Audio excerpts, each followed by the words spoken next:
Sorry. This line needs more drama, more tragedy. It needs... The price of freedom is high, but it's a price I'm willing to pay. Get the airdrop! Charge! Sorry. This is not the end. Retreat! Retreat?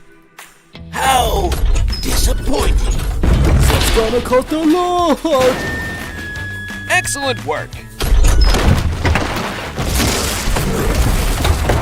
I am Optimus Prime. You're ready to fight for our future. Form up on me. You are a fool, Optimus. You are either with me or against me. I am Megatron, leader of the Decepticons. This ends now, Megatron. One shall stand, one shall fall.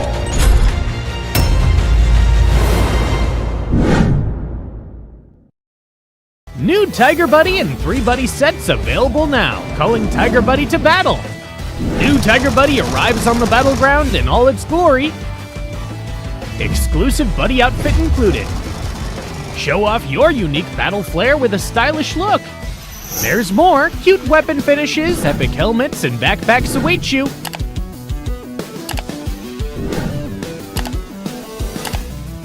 Sign up for the home face-off now. Join the event for a chance to get the mythic Shadowclaw Buddy set. Buddy coins received from the Ola Buddy Lucky Spin don't expire. They can be used in the next Ola Buddy event. Collect the Fierce Tiger Buddy now.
اسمي حسين أيوب، صممت خرائط ببجي موبايل اتلعب عليها أكتر من 3 مليون مرة. كواحد ماب كريتور ممكن ناس كتير تفتكر إن أنا خريج كلية فنون أو دارس حاجة ليها علاقة بالتصميم، بس أنا في الحقيقة شخص عادي جدا خريج كلية حقوق، بس عندي شغف كبير قوي تجاه الرسم. بحب الألعاب الأونلاين، بلعب ألعاب كتير، بس موضوع ببجي جه بالظبط في 2018. ده كان وقت نزول اللعبة. ممكن ناس كتير ما تصدقش اللي هقوله، بس أنا اللي عرفني على اللعبة ده كان مديري في الشغل.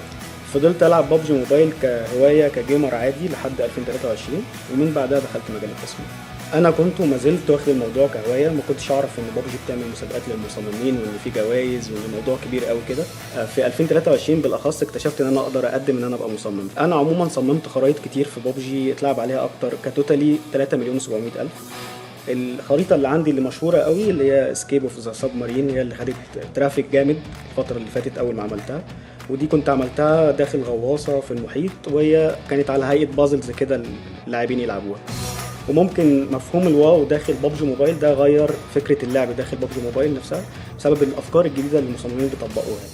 اولا مود واو بيسمح لي ان انا اصمم اي حاجه انا حاببها، اي حاجه تيجي في بالي داخل مساحه معينه ببجي موبايل بتوفرها. خليني شايف ان هم واخدين الموضوع بشكل جدي واحترافي شويه. طبعا الموضوع محمس جدا، وانت كمصمم تقدر يبقى ليك عائد مادي منه ممتاز، وتقدر توصله ان هو يبقى احترافي، خصوصا في وجود مسابقات وجوائز كتير ببجي بتقدمها باستمرار. انا اول ما بدات ما كنتش اعرف ان في مسابقات ولا في جوائز ولا الكلام ده كله. انا كنت داخل بدافع حب للي انا بعمله، والموضوع مشي معايا، وده خلاني مرتبط بشغل تاني جنب شغل. بس لو ده شغفك كمل وراه واكيد هيبقى ليه مرضى. زي ما قلت قبل كده ان العائد المادي بالنسبه للمصممين كويس جدا، وانت مش شرط تبقى فرد لوحدك عشان تكسب. يعني في مسابقات اتعمل مسابقه قبل كده جماعيه، والجائزه بتتقسم على كل التيم اللي شارك في المسابقه دي. بنصح اي مصمم جديد ان هو يستمر ما يزهقش. الموضوع عايز حد حابب التصميم شويه، لان الموضوع يطلب منه جهد ووقت كبير. مقابل كل ده هتكسب صيت وجوائز وعائد مادي، وده هيديك دافع انك تستمر.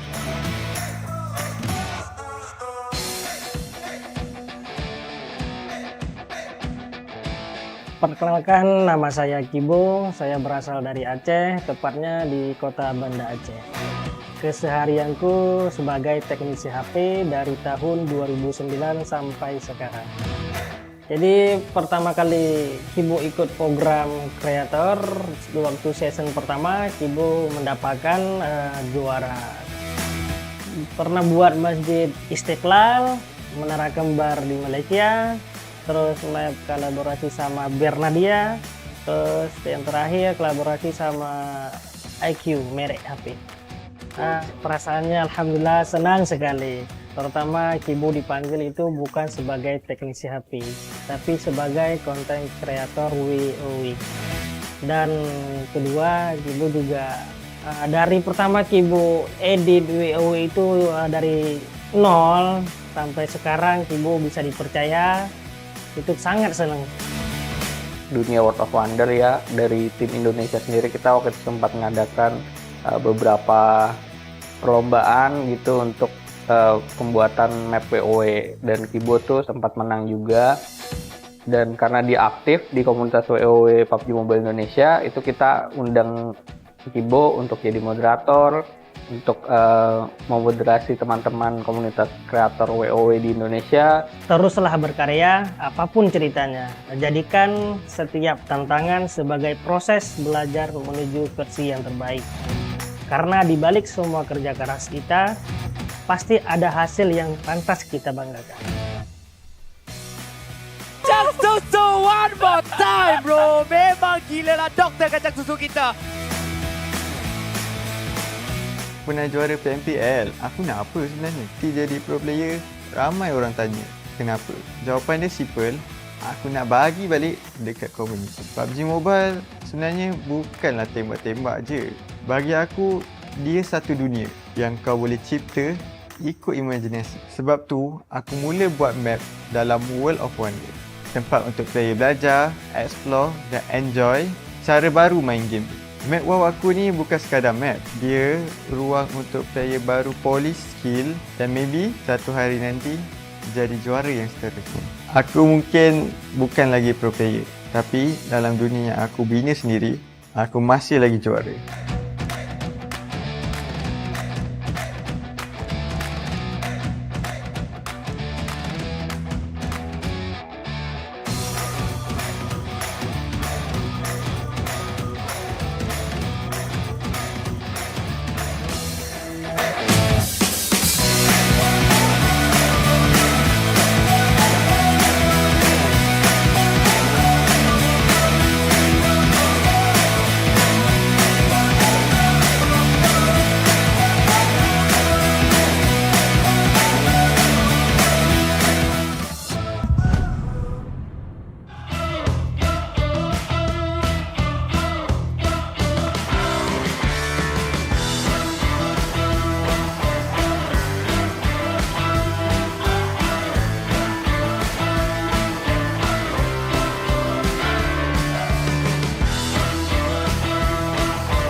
we are back. This is 2025 PMNC South Asia.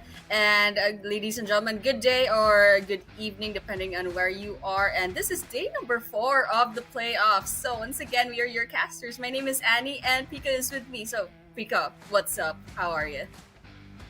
Oh man, I feel fantastic. You know, even having missed yesterday, Annie, I feel that things went absolutely well. I did my own research here just to see what happened. Oh my goodness. I can already tell that, one, to begin with, we have an unstoppable force at work here, right? So I'm looking forward to maybe, just maybe, that happening again. Number 2, it is the sad reality that we are going to be chopping off 4 teams from the entire playoffs, I'd say, roster that we have right now. So yeah, I am just here for more PUBG mobile action. That's it. Yeah, absolutely. And well, this is the last day of the playoffs, so these 20 teams have to do their best to qualify for the grand finals. And I think the people who've been tuning in pretty much know who are safe in stepping into the grand finals. I mean, we have our top number 1 tribe, AEROMACY, very much consistent, staying at the leaderboards at top number 1. And there's absolutely crazy consistency on their part. And of course, there's a bunch of other teams that are lingering around the top, maybe shifting between ranks, maybe 2 or 3 ranks. And you know what?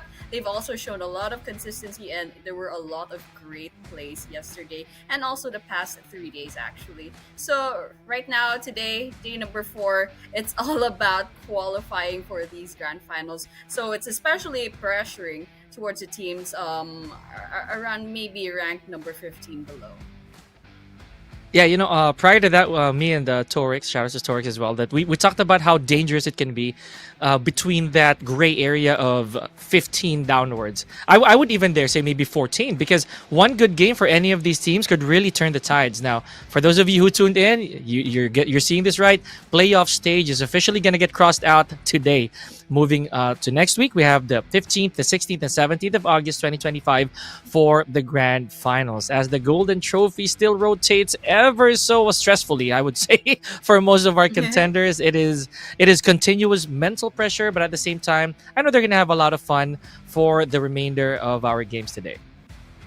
Yeah, absolutely. So, last day of the playoffs, and the next week, around the start on Friday afternoon to night, depending on where you are, we're going to be having our first day of the grand finals. So for today, we will be deciding which of these 16 teams will be moving forward to that. And of course, yeah, we'll just be refreshing the point system as well. One winner chicken dinner is 10 points. Second place will get 6 points, third place with 5 points, fourth place with 4 points, fifth place with 3 points, sixth place with 2 points, seventh and eighth each get 1 point, and so everything else below that from rank 9 to 16th will not get any placement points. And of course, each elimination is its own point, so that's pretty much a standard. Most of the tournaments use this point system, but yeah, teams will have to try and survive until the 8th team just to get at least a placement point. And yeah, this is the prize distribution.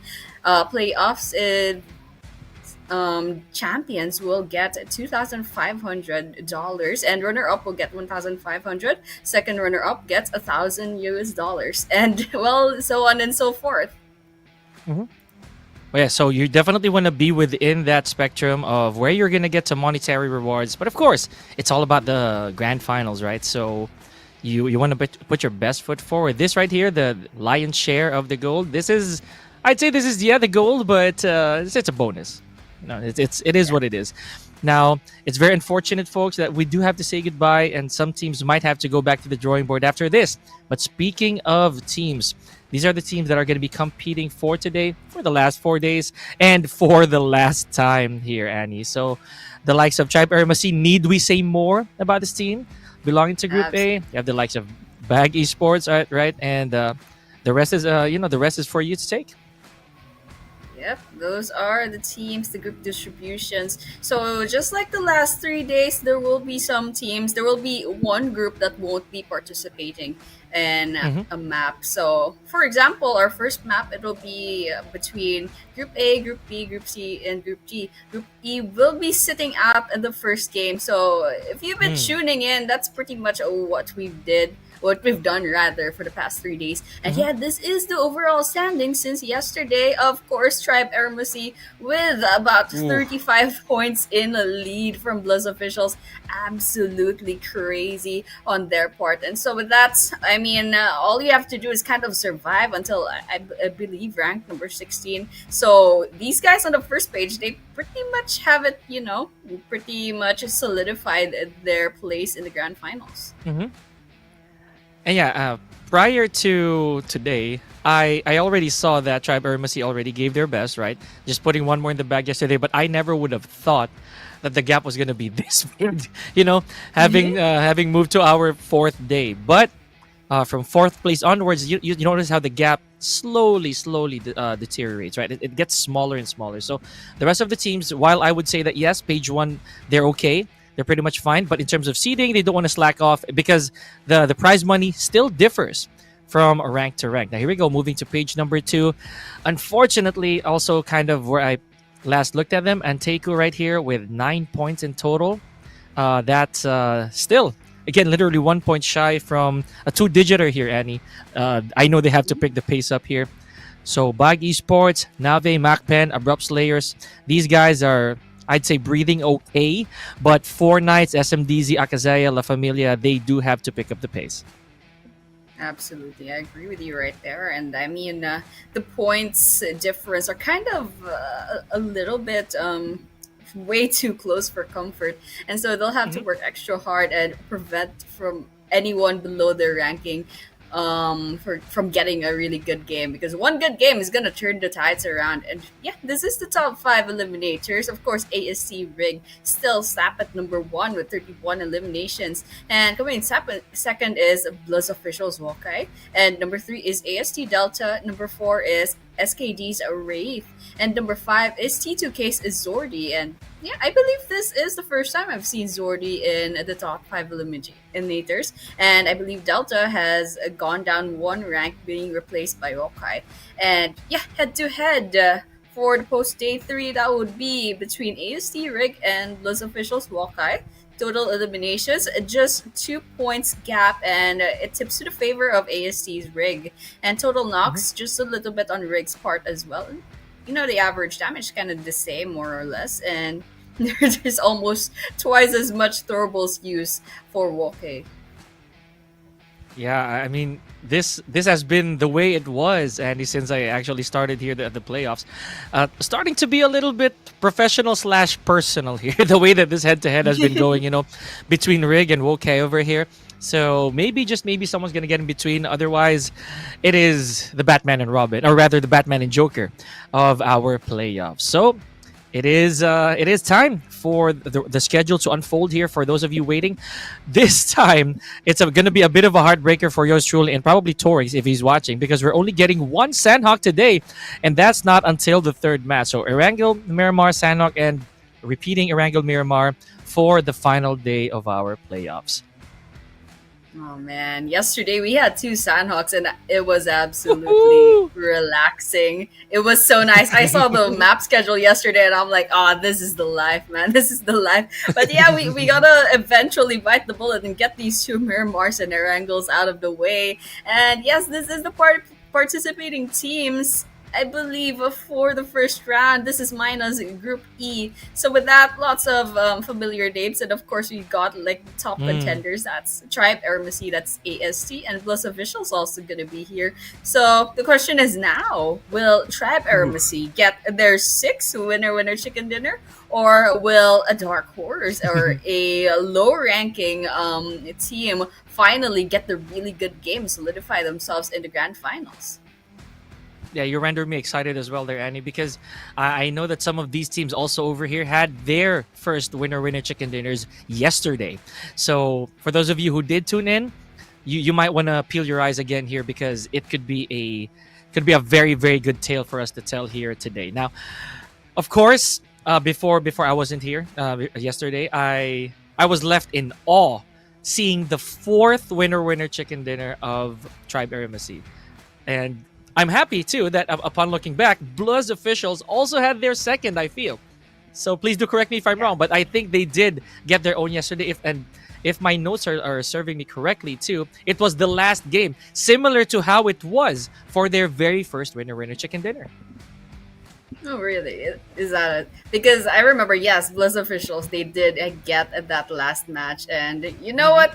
They've been pretty like all right in the past few like match number 1 to match number 4 maybe fell off just a little bit, but then they finally did well in match number 5, and they were consistent enough to stay in the number 2 rank. I mean, they've crossed the 3-digit mark, and so you know what, BLUZZ officials are doing really well. But this is the playoffs. Their goal is to get into the grand finals, and they pretty much, you know, bagged that in as well. But yeah, really happy for BLUZZ officials. And of course, Tribe AEROMACY has always been improving themselves. And so everyone else below them, I think T2K has been doing quite well as well. So those are some teams to look out for. But definitely what we need to worry about are the teams that are kind of like having the risk of not getting into the grand finals. So that's something that we'll be working on. That's a bit of pressure on those teams, but that's something that we'll be finding out what's going to be happening. How will this playoffs end, rather? So yeah, that's the exciting part about today. Yeah, it's always such a yin-yang situation for most of our competitors here, and even us here on the desk, right? Because we tend to grow with our players / our teams that we spectate here, folks, because you see the journey, right? You start off from day number 1 of whichever tournament stage they're in. You see the grind, the troubles, the triumphs, everything, they just fall into place. So again, it breaks our heart a little bit every time we see that there's that close call before they make it to top 16 and they don't. So I don't want that to be the case here. I'm just being a little pessimistic, you know, at this point, Annie. But I do hope that we get a clear-cut picture of how our top 16 is going to shape up. Meanwhile, just a few seconds away, we are about to determine the flight path. We're going to see how Erangel is going to unfold. Let's go for match number 1. And this is our first of 2 Erangel maps for today. So with that, we're going to be starting off with the flight path. I can't really tell which way we're going from just this angle, but I definitely don't see Sosnovka. I believe that's the one on the right, so we might go from west to... Yep, there we go. West You're to right, east. you're right. We are... Yeah, we're gonna be going from the hospital all the way to nearby Yasnaya Polyana or Lipovka. So with that, I mean, there's a lot of places that they can be landing on, but the military base is just a little bit too far for everyone else. So for any team that chose to pick the military base for their drop-off points, they're probably gonna have a hard time, and they'll have to choose something else. But with that, yep, everyone's starting in, everyone's kind of dropping off, and well, the question is now, will we be seeing any early game engagements? Will there be any funny machete kills, frying pan kills, knife to the back? Well, that's the question right now. You know what? If I missed those yesterday, and please don't spoil me yet, I would be so upset because I would have really liked seeing a very early fisticuffs. Speaking of fisticuffs, what if there was actually an actual hand-to-hand combat frag from yesterday? And if I missed that, you know what? Yeah, that'll be a bit of a heartbreaker. Meanwhile, we're just waiting here for the circle. Oh, we are looking at a northeast circle here. We're going to be probably Rojak-centric. We're close to the mansion. Yes, Naya, as Annie mentioned. So let's see. There are some good enough teams within the vicinity. I think that's a good enough percentage compared to the ones who might take a longer hike coming from the southwest side of the map. 4 nights. Again, Pure Aim also has been getting my attention from the past number of days. Annie, personally, I know that this is probably gonna be a slow start for some of our teams. We did miss the initial engagement. Oh, never mind. There already is. Oh. Yeah, there we have it. We're seeing. Oh my gosh, Nagesh has a DBS, and that just went to waste. He went down, and that's the first blood of this game. Dude, he had a DBS, and I feel bad. I kind of feel bad, but yeah. Well, this guy Venom has the frying pan going up against BLUZZ officials. Let's see how that's going to work out, because definitely 4K they have the numbers disadvantage, but TMGP looks like quite low on health, but Venom will be backing out for now. So I think those officials, they're gonna be getting this compound all to themselves, while 4K is gonna skedaddle out of that place. Oh yeah, it's always oh wow, okay. Hope you have insurance, guys, and I hope you buckled up. Yeah, there we go. All right, yeah, we're good. Nothing happened. We're all right. And we also didn't see quite a bit of the interactions between the other teams, right? Like 4 Death Machines, they've already taken some damage here, as well as 4 YLC.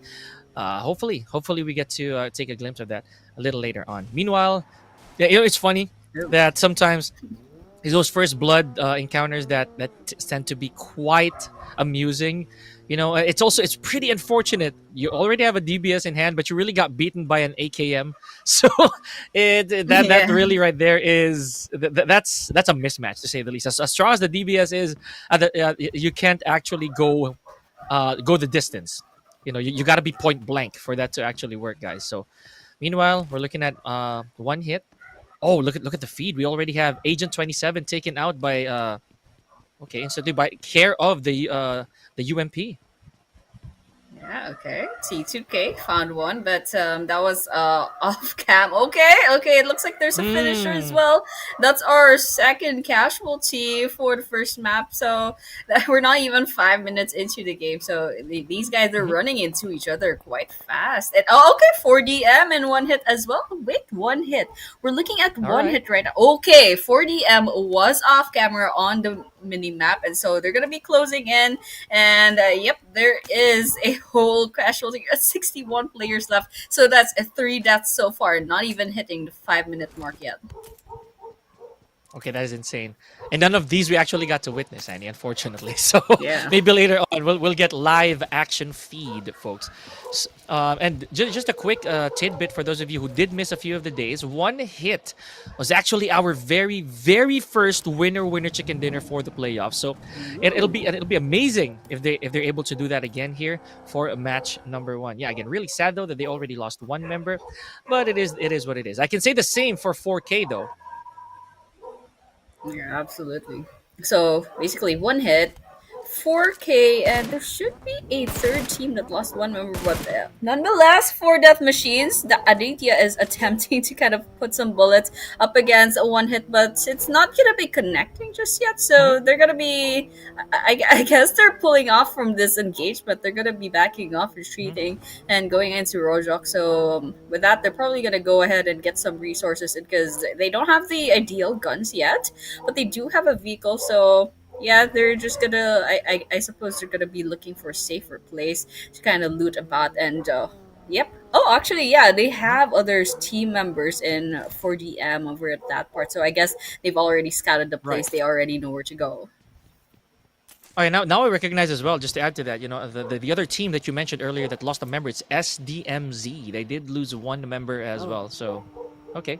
So yeah, 3 teams already injured per se. That's a 25% manpower gone. All right, now Navi over here. I also saw they did win yesterday. They're one of those. I say one of the fresh teams to actually get their very first winner chicken dinners. Kind of explained as well as to why currently standings wise they're in top 10. Mm-hmm. Yeah, absolutely. And yeah, they had a good game. And even if it was just 1 match with the chicken dinner, they actually had some pretty good games. They didn't get the chicken dinner, but they did get a bunch of eliminations, which are pretty impressive, And that just goes to say they're at number 10. But I was just looking at their team name. I think they're made up of 2 old teams. That's ISSL and NRC. It sounds familiar, but there's just a bunch Oh, of you're letters right. in some teams everywhere. So I'm not sure, but yeah, they're pretty good because they are at number 10. But they're probably still like trying to find their chemistry with each other. If ever I'm right about them being two separate teams, banding together. But yeah, we're just looking at everything else that's happening. And Oh, okay, here we okay. have it: SKD and SDMZ. So SDMZ, they already lost one player, and they are about to get chased down by SKD. Let's see how this turns Oh. out. Okay, so Pekka. This is not Pika. This is not me, guys.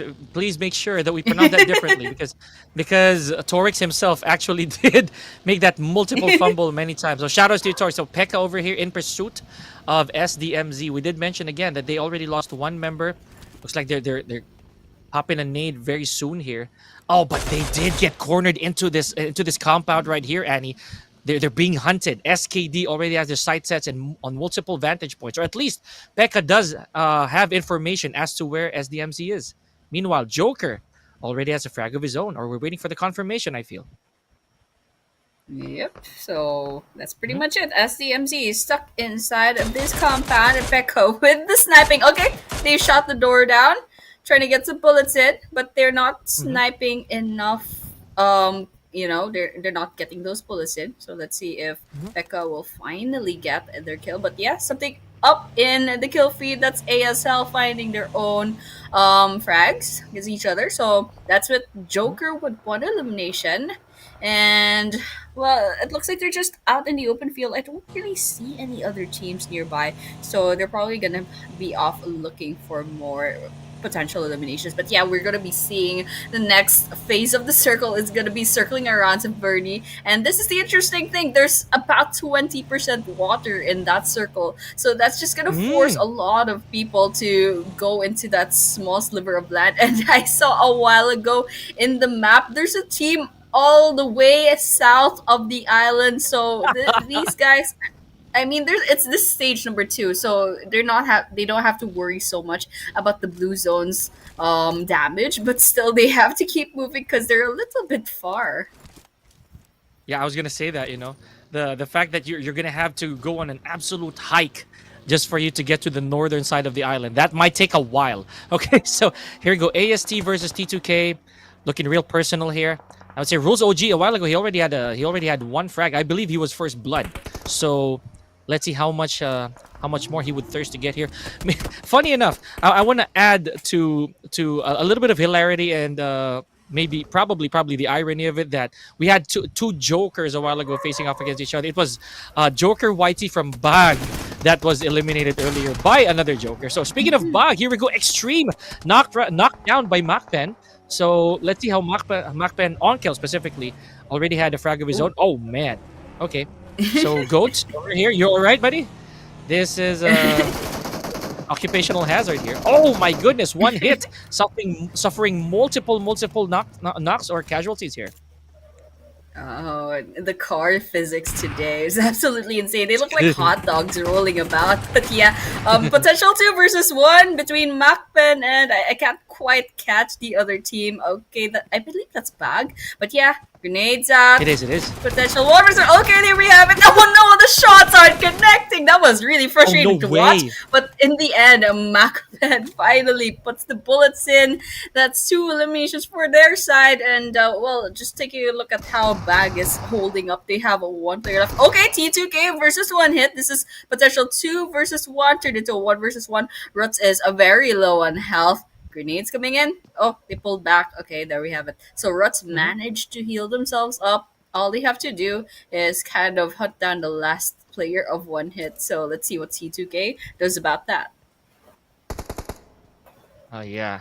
So, I think it's okay for them to actually stay steady here. It's the bigger pressure is more on Dila 31's side, right? So one guy, one compound, information clear on the side of T2K. So probably going to be snowballing.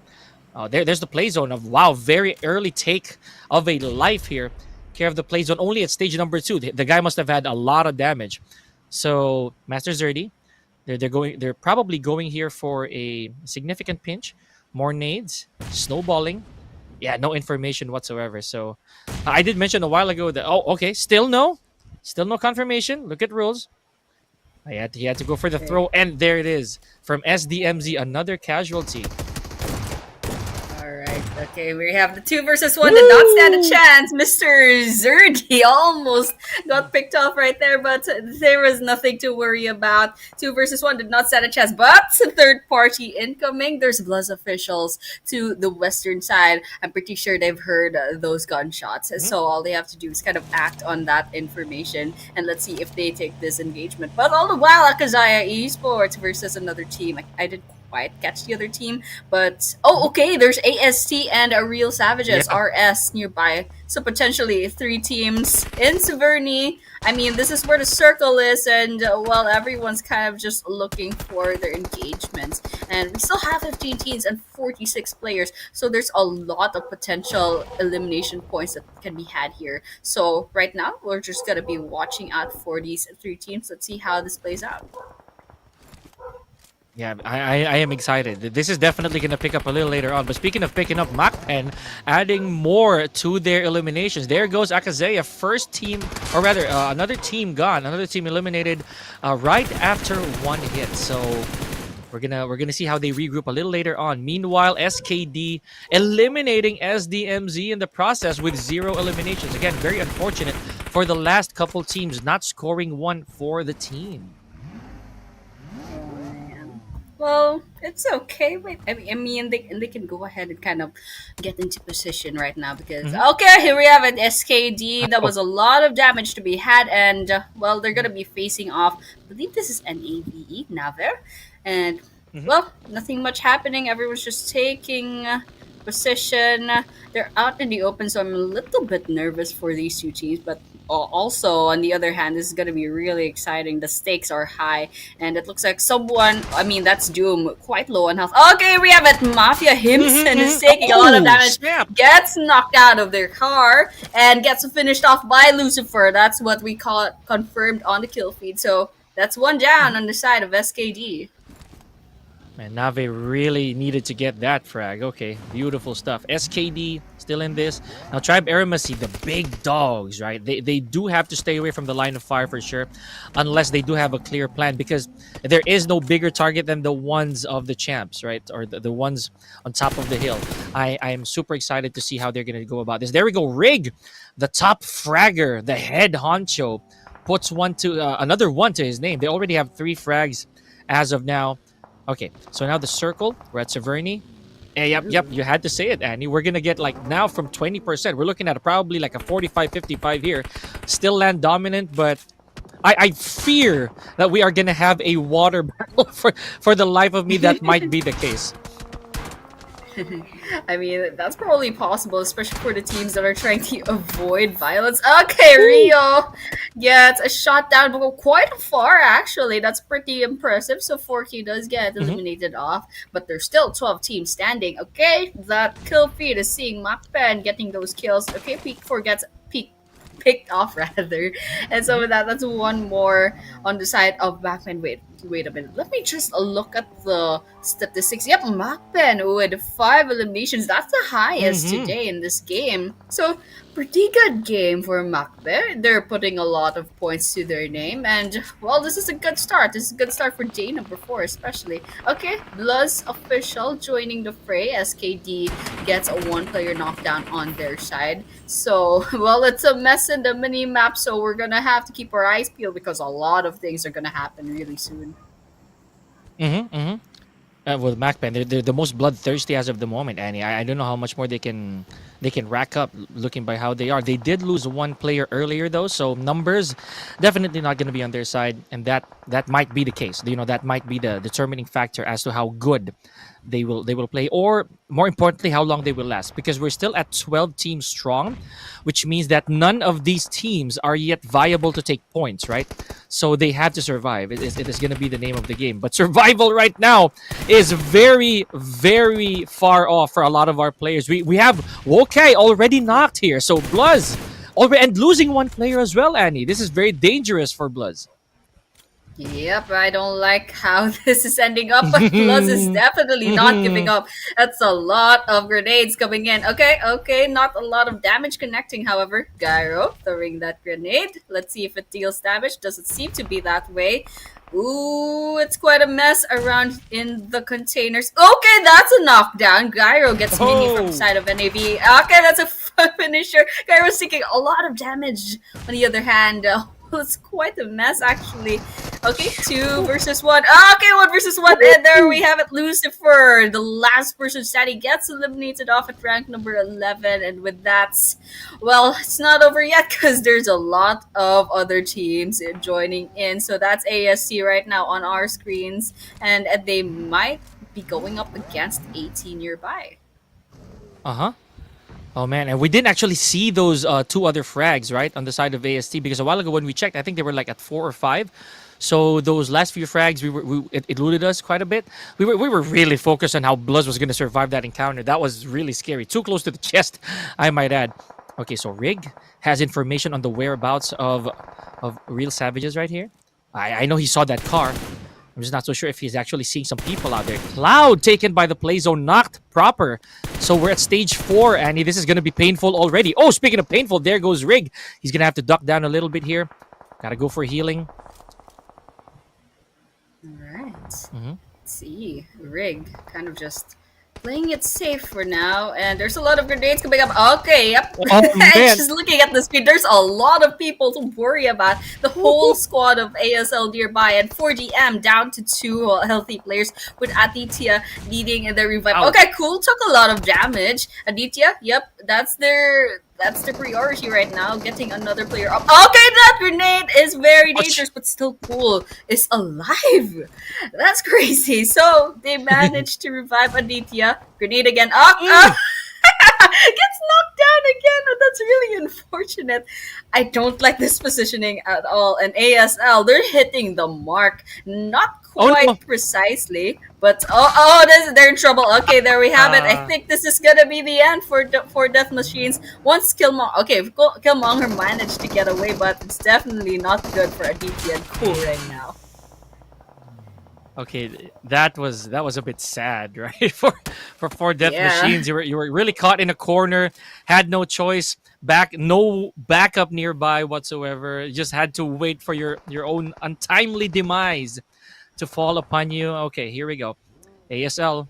Once again, now they're on the hunt, possibly for the last member of 4 Death Machines. I'm not so sure if they actually know where Killmonger is, but we'll get back to that later. See though, taken down by Jane. What is going on? ASL really punching up here, and Woke as well. My goodness, Andy, this is really scary. I know. I can see it right there. I mean, Gyro's the last person standing. Once Gyro's done, it's gonna be over for BLUZZ official. Okay, ASL rotating into the area 1 versus 1. Ouch! There we have it. That's the end.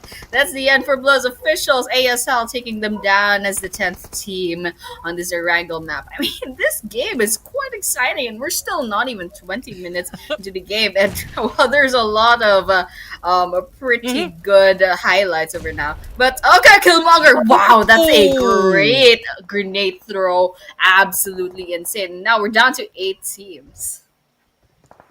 Oh man, imagine holding off that long only to be naded left with no choice. I'm pretty sure that in my mind, probably Killmonger's like, okay, this is it. I don't think I can fight them off anymore. And he had to exit with 0 placement points. Okay, so hold that thought. Pekka though taking down Master Zerdy or Mr. Zerdy, but rules OG with the fire back over here. Beautiful stuff. Now SKD. I think they are okay. Yep, there it is. There it is. SKD taking out Train to Kill with an astonishing 7 frags here. Yep, but SKD, on the other hand, at what cost? They're down to 1 last player at half health. But yep, here we have, we're looking at Tribe AEROMACY, our top number 1, and still not putting on the brakes. They have 9 eliminations, it's still counting. They're going to be hunting down our Real Savages, and let's see how that works out, because they are a 4-man team, and Real Savages down to 3, 1 needing that revives. Okay, wait a minute, AST has their second downed player. Okay, rather it's Zioy who's down, and Giante is just really low in health. Okay, Goat and Skywalker. Oh man, that grenade is not He's good gone. for them. All right. Okay, here we have it. Okay, grenades up. AST, they managed to dodge that. There's a lot of smokes coming in, so it's a little bit hard on the vision on both sides. Okay, Real Savage is gonna be backing off real quick. They have the Molotov and the smokes in hand. So, yep, they're definitely backing off. They can't take this fight. And with that, still, it's not gonna be over yet because, well, Abrupt players, there's still a full squad. And MAKPEN's nearby. Okay, that's a really nice, there's a really nice vehicle hit. And with that, that's actually a full elimination at rank number 7. SKD, the last team to wave goodbye, and don't look now. But we still have 2 teams with 1 player remaining here, Annie. We have BAGH and AT. I want to see where these 2 are actually holding up. I saw AT still outside the circle. That might mean that we're looking at a possible ambush here. Just a little bit of a hyena play, or maybe, again, just scavenging off of the wounded, I would say. ASL Jane still on this, taking out MAKPEN. Oh my goodness! With 5 eliminations, MAKPEN gets himself some points. All right, now Tribe AEROMACY. Look at the covert planning so far. A very strong, very healthy team. ASC and ASL, they're the only couple squads here, Annie, who are still alive. RS, they are still where we last saw them. Okay, we have it. Tribe AEROMACY looking for that revenge. Ouch. Right in the face with the grenade, but Rig is still alive, so there's still a chance. Okay, Zioy falls. Oh gosh. 2 versus 2. Okay, RS, 1 person down. Okay, Zioy gets finished off. Giante quite low on health. Delta's still alive. Oh, no. Giante trying to hide away. Ooh, that was crazy. I was holding my breath back there. And props to ASC. They survived that long. And now they're down to 2 players, unfortunately. And so with that, we're turning our attention to another team. ANTEIKU, the last person standing versus ASL. Oh, actually manages to get 1 knockdown, but in the end, ASL's full squad reigns supreme. Oh man, props to ANTEIKU for that challenge right there. 1 man just went storming in. And you know what? That was worth it. You know, even at number 16, at where we're looking right now, 1 elimination point despite all the odds stacked against ANTEIKU. Good stuff. Now here we go. Speaking of 1 last member, BAGH. Okay, so we have Hit You right here. I just want to see how this is gonna pan out, because this situation, this position that BAGH Esports has, this is no man's land. Oh, yep, you're definitely gonna get flushed out here. I don't want to be the bearer of bad news, but there it goes. The last man standing. We're down to our last 2 teams. Now, it was very costly. I would like to add that, and it was very costly for AST to actually push a while ago. Never mind. Rig put 1 down on the side of ASL. Are we gonna see a little bit of retribution? No, Gangsta is gone. 3v3.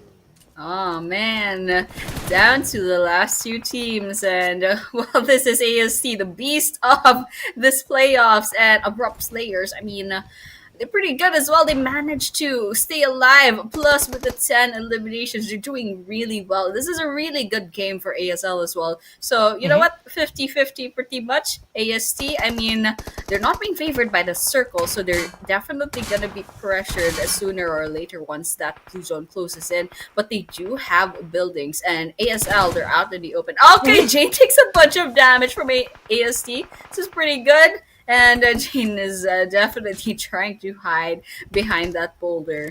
So right now, we're just watching. Tribe AEROMACY will be forced to move once that circle closes in. This is a stage 7 circle. You can't ignore the damage that this brings. So with that, Rig, looks like they're going to be using the cards now.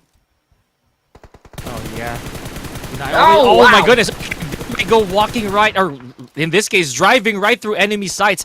Beautiful positioning right here by Jane. No retribution here whatsoever on the side of AST. Delta in trouble here. Okay, 1 wrong peek from Delta, and that is going to be a Cherry. Putting an end to Rig. Our top slayer so far, Annie, gone. Now, this is a 2v3. Very healthy ASL so far. Look at this.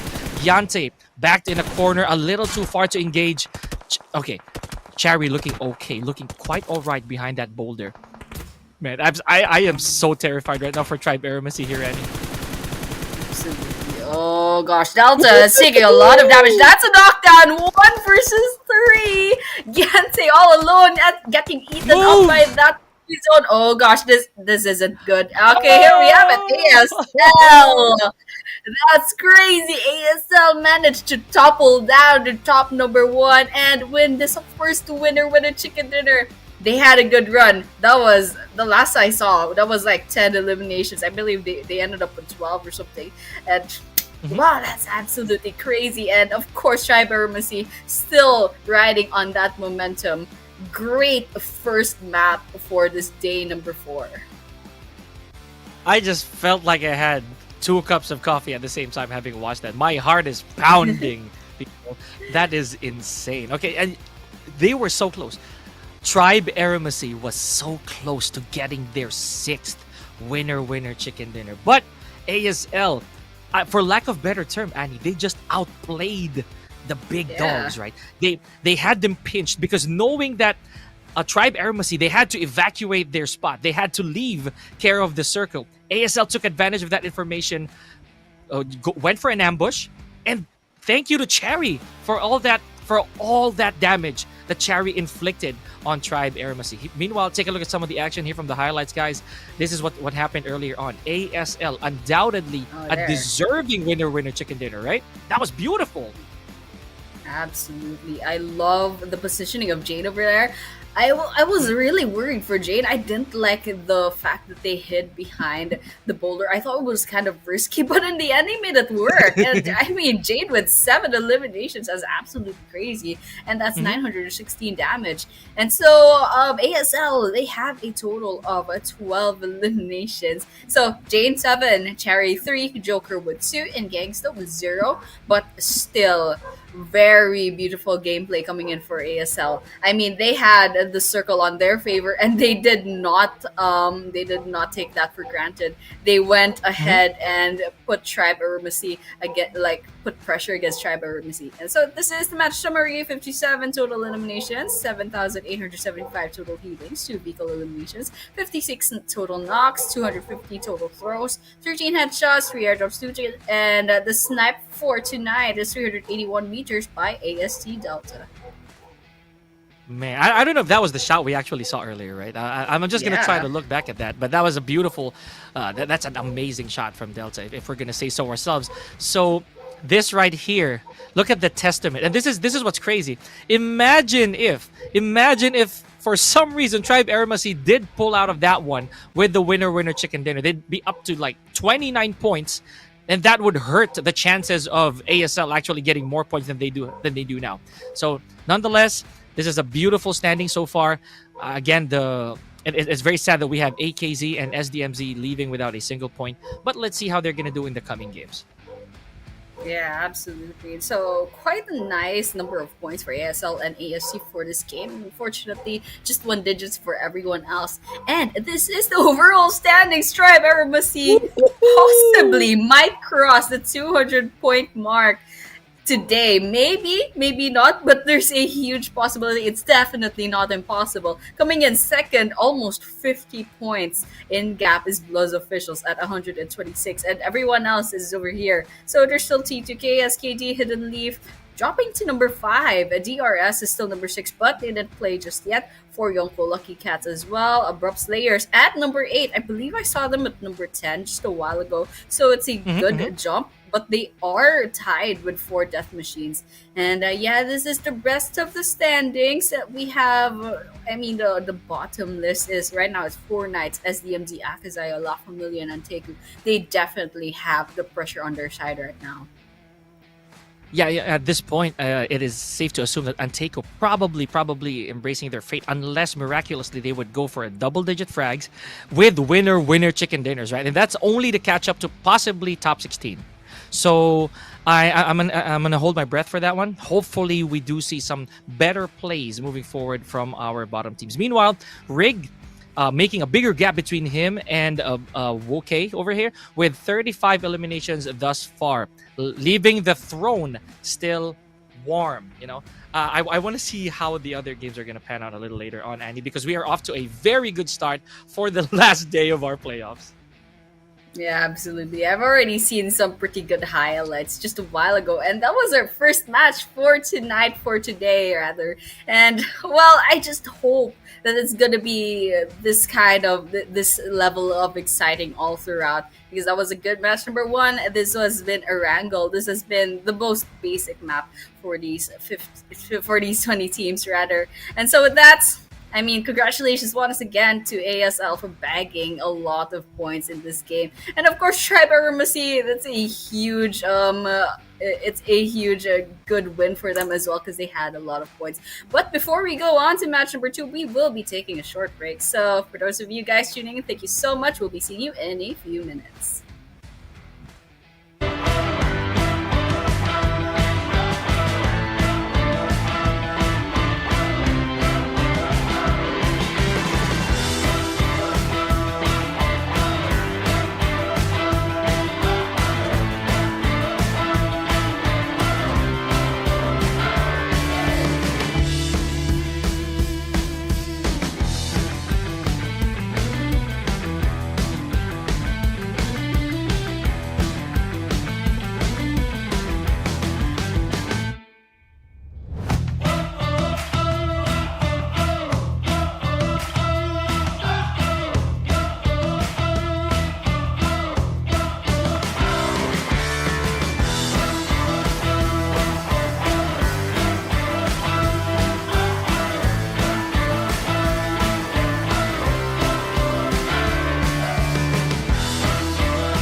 Welcome to Metro Royale Advanced Tips. In this video, we'll be going over some underrated Metro Royale tips. In Metro Royale, these little techniques can help us gain the upper hand in battle. Let me give you a few tips. Number 1, gear selection. When you're short on Metro cash, you should prioritize high-quality ammo over a high-quality firearm, because in battle, the damage output of a high-quality firearm paired with low-quality ammo is lower than that of a low-quality firearm paired with high-quality ammo. Number 2, target boss weaknesses. Some Metro Royale bosses have weaknesses, such as the bosses at Missile Silo and Armory Outpost on the Arctic Base, Advanced Map. They carry 2 liquid nitrogen tanks on their back. Destroying these tanks stuns them, making them easier to defeat. Number 3, tactical mines. As you all know, approaching a tactical mine will set off an explosion that blinds you or unleashes poison. However, if you discover an enemy tactical mine in advance, you can fire at it to destroy it. On the other hand, when it comes to using tactical mines, you want to place them where the enemy is guaranteed to walk. Even if they discover the mine, the shot they fire to destroy the mine will alert you of their approach. Number 4, minecart tip. When using a minecart solo, the fastest speed you can reach is 43 kilometers per hour. When you have a teammate with you, you can ride the minecart together and achieve even higher speeds. Number 5, climbing tip. If you're ambushed by enemies while climbing a ladder, tap the jump button to land back on the ground for a quick retaliation and avoid getting caught out mid-climb. Metro Royale has even more secrets, such as destructible lights, which can dim the environment. There's still much more to discover. That's all for this Metro Royale guide. See you next time.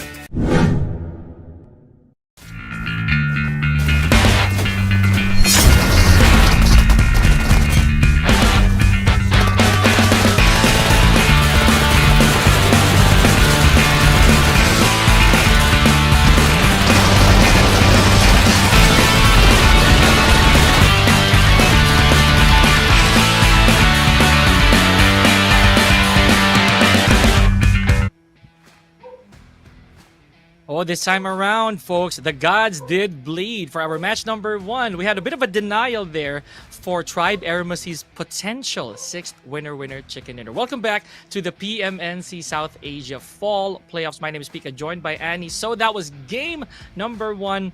We are super excited for match number 2 after what we just witnessed. Yeah, absolutely. And you were right to point out that denial of Bruno. I really thought Tribe AEROMACY is going to get that. But, well, in the end, that circle did not favor them. And ASL took advantage of that. They clutched that. And, well, it's just absolutely amazing. The positioning, all that damage, that aim, it's crazy. And they definitely deserve all those points for themselves. They had a good run. ASL, they did have a good run. They had a double points on eliminations. But of course, that was for match number 1. And they have their banners smacked onto that first Erangel map.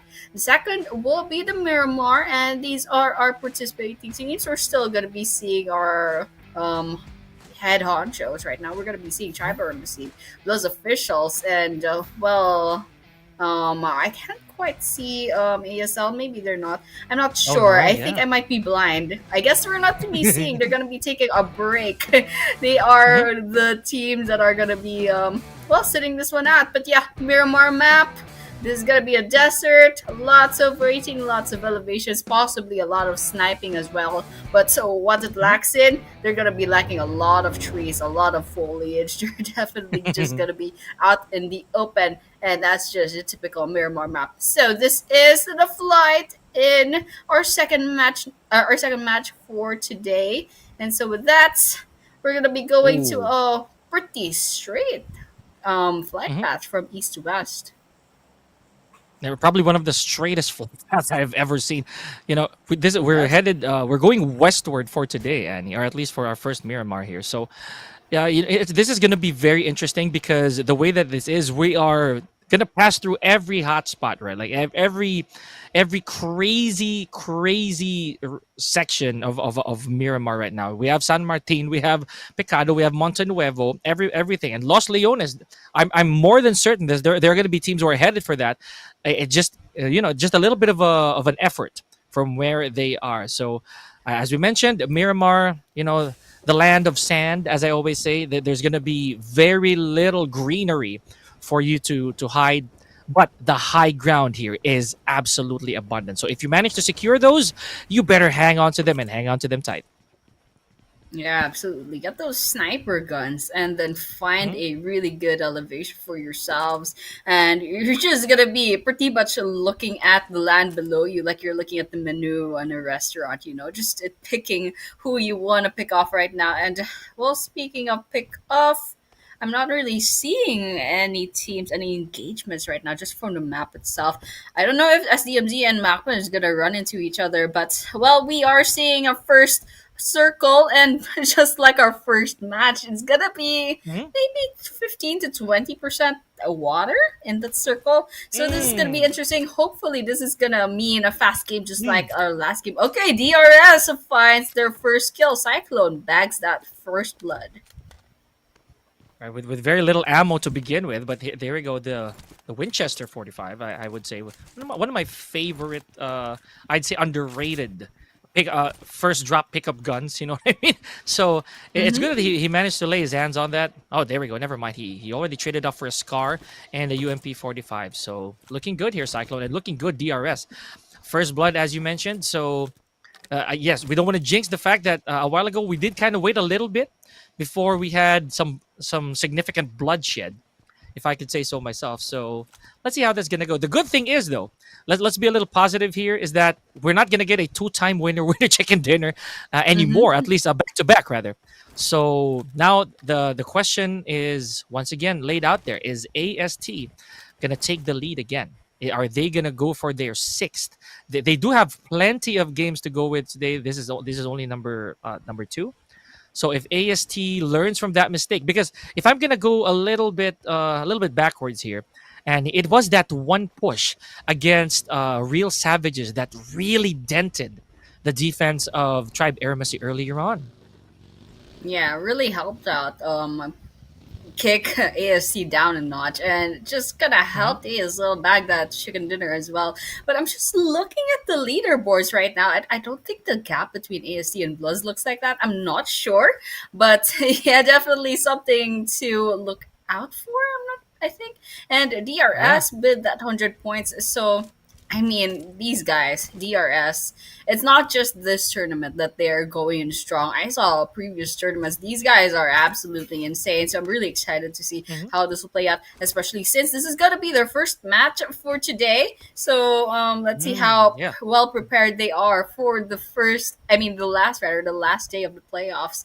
And, well, this is going to be really fun. And true to Miramar spirit, there's not much happening after that first engagement, after that first blood. So I guess we're going to be kicking our feet and watching out. This might be a potential engagement. There's AST and AKAZAYA nearby, but it doesn't look like Rig is going to be taking this engagement. Yeah, now this is very unusual behavior if that's the case, right? From Tribe AEROMACY, because we know them to be very patient, and we've seen that happen time and time again. That they really don't usually go for anything drastic, any aggressive pushes, or at least based on what we've seen, when it comes to at least the first circle, like stage 1. They, unless it's necessary, like if they land on a spot where they are forced to go mano a mano with the team, then that's what they're gonna do. But right now, okay, it looks like they're still sticking with the plan here. Just if we can say so ourselves, we've slowed down a little bit here, Annie. That is the case. So it's just really sad if that's the case for AKZ, having lost one member already. Yeah. It's gonna be hard, especially since everyone else kind of has their full squad right now, and they already have a handicap like 5 minutes into the game, so they're gonna have to live with that for the rest of the potentially 25 more minutes of this Miramar map. But yeah, they can live with that, and they can still survive, but they definitely have to work hard to kind of put their feet into the grand finals, because that's their goal right now. But yeah, we're just watching out, everyone. But no one's taking any significant amount of damage, and everyone's kind of just rotating around the area. Well, I guess everyone's just kind of playing it safe right now, because this is day number 4, and well, one small mistake and you might be losing your place in the grand finals. But well, still, especially for the top teams, I think they can pretty much kick their feet up right now and kind of just have fun, basically.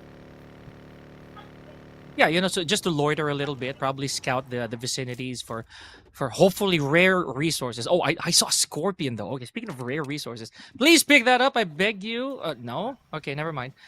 Apparently not. Oh man. Not it's not Liquid's cup of tea. Anyways, okay, contact probably here on the side of ANTEIKU. Let's see. So IQ over here probably has information already from at least from the opposing team. We have one hit. So a while ago, one hit, not really making that big of a bang, Annie. So maybe this time around, probably Miramar could be their territory. I would just assume for the time being. And I saw BAGH peeking out as well, with one hit just lingering around. So that was potentially 3 squads in the same vicinity, but it doesn't look like they're gonna be engaging. So I guess they're all chilling out. And okay, DRS and NEPX. Let's see if they're gonna be taking this fight. Okay, snipe. Okay, your killer YT gets hit as well. So I think they're just kind of exchanging bullets at this rate, but that's a really far out kind of snipe. So well, this is pretty much Miramar for you. But after that exchange, it doesn't look like that there's gonna be knocks this time. Yeah, I don't think that was even a worthy challenge. Oh, but never mind. Killer YT a little trigger happy over here, just looking over the horizon.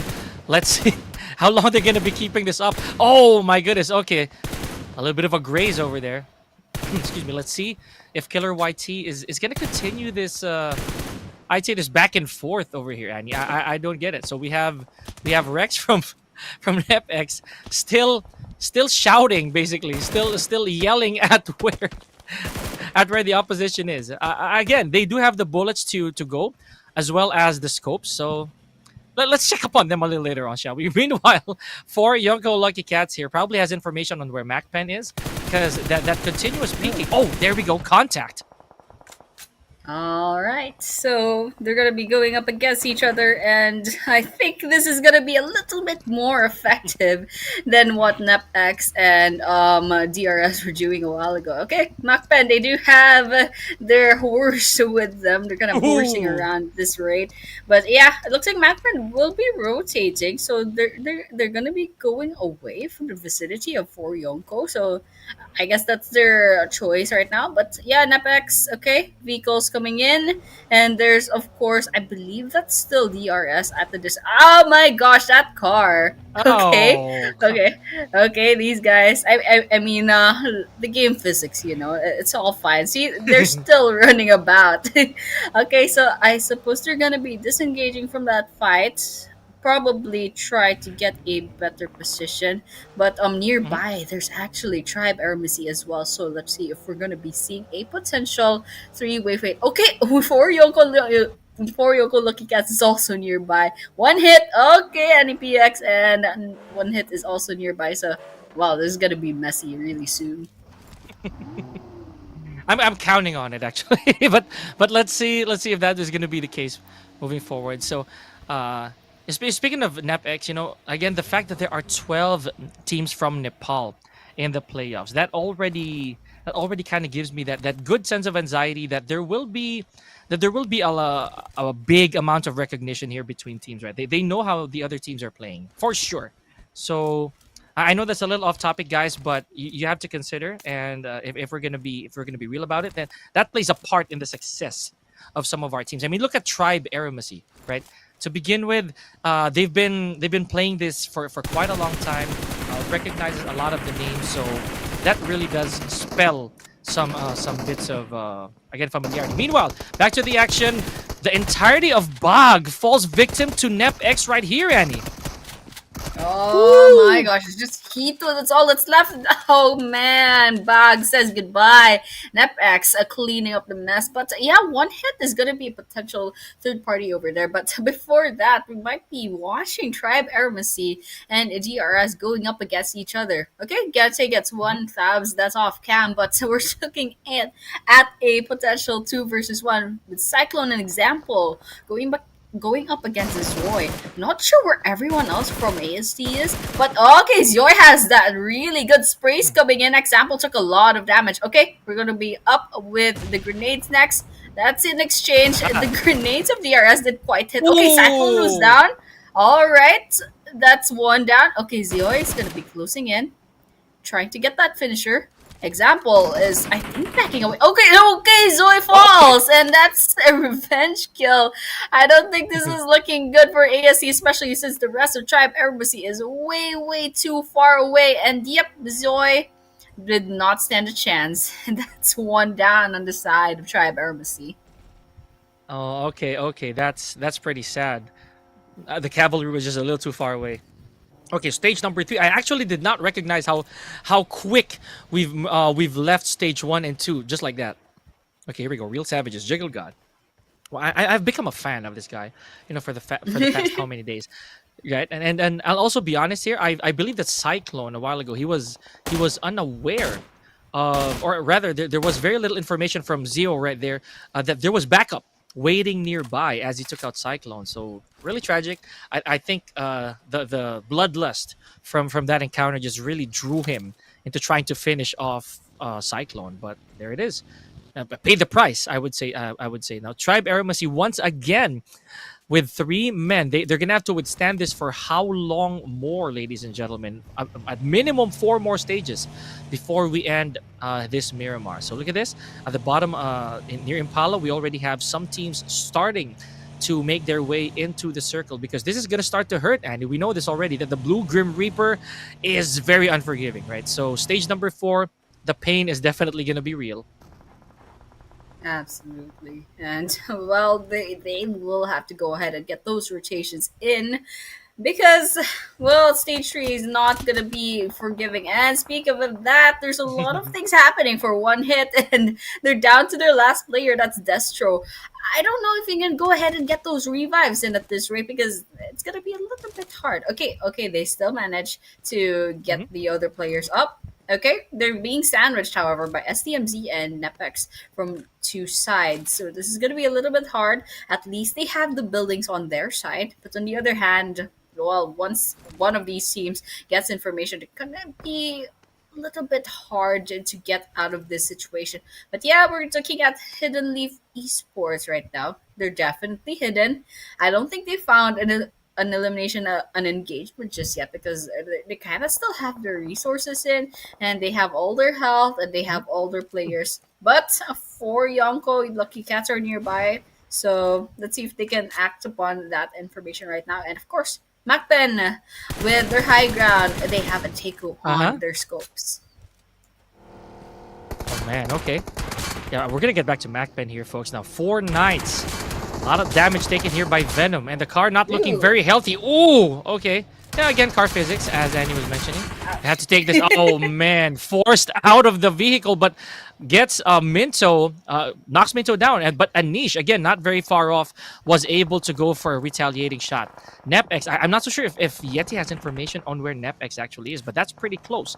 You know, that's bound to be an encounter a little later on. Meanwhile, Anish also taken down. It's moving fast right now, Annie. We still have 15 teams. Can you believe it at stage 4? Oh man, this is gonna be quite a long game. We're still about 15 minutes into the game, but yeah, we're already seeing a lot of things happening. Okay, Venom gets taken down by the play zone. That's one on their side taken away, but for Yonko Lucky Cats with their 3 eliminations and still full roster, so that's good for them. But we're gonna be watching out for MAKPEN and ANTEIKU.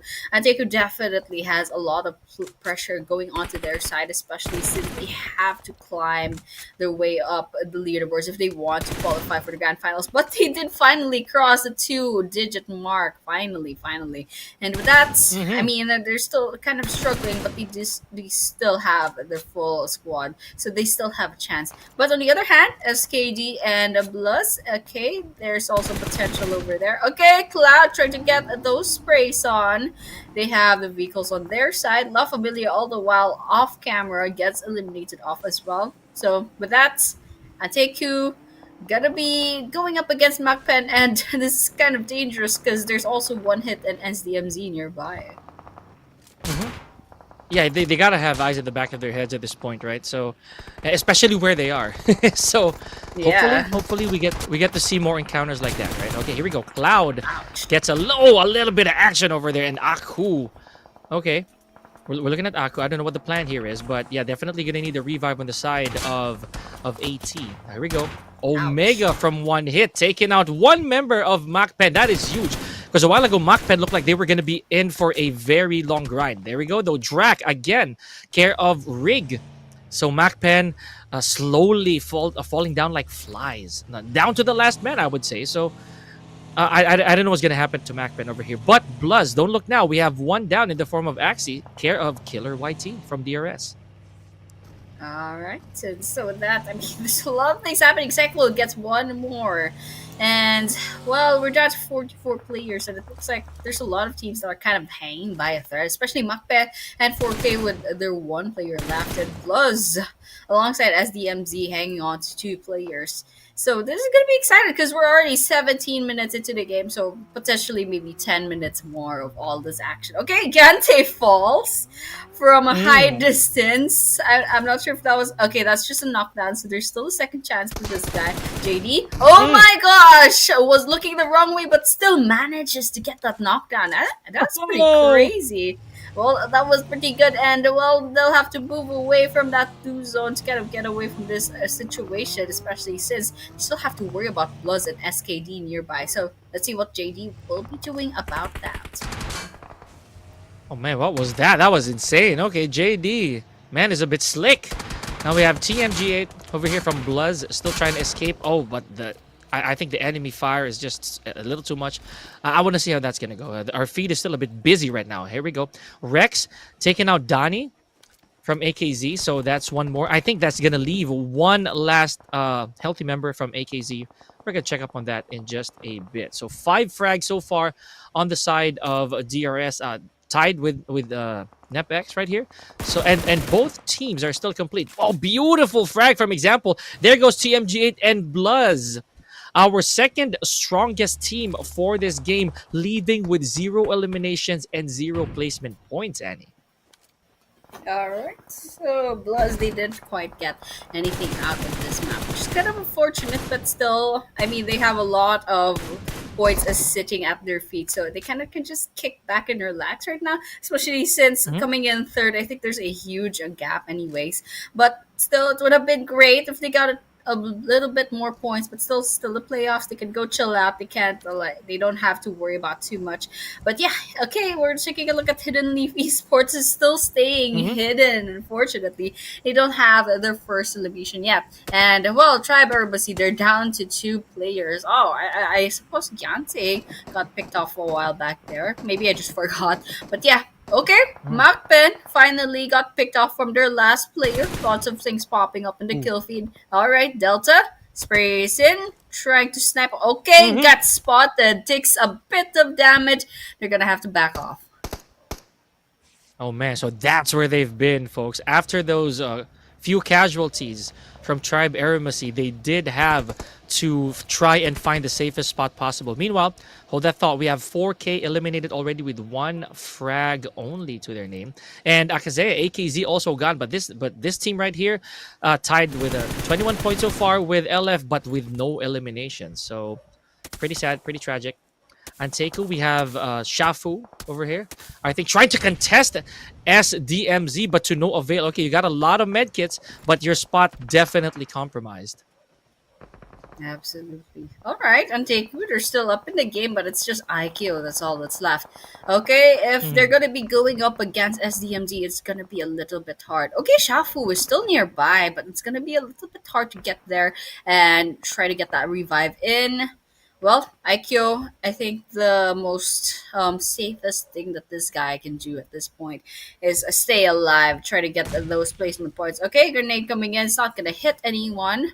SDMZ definitely knows that he's still around, but IQ is just pretty much trying to melt into this wall, try not to get spotted.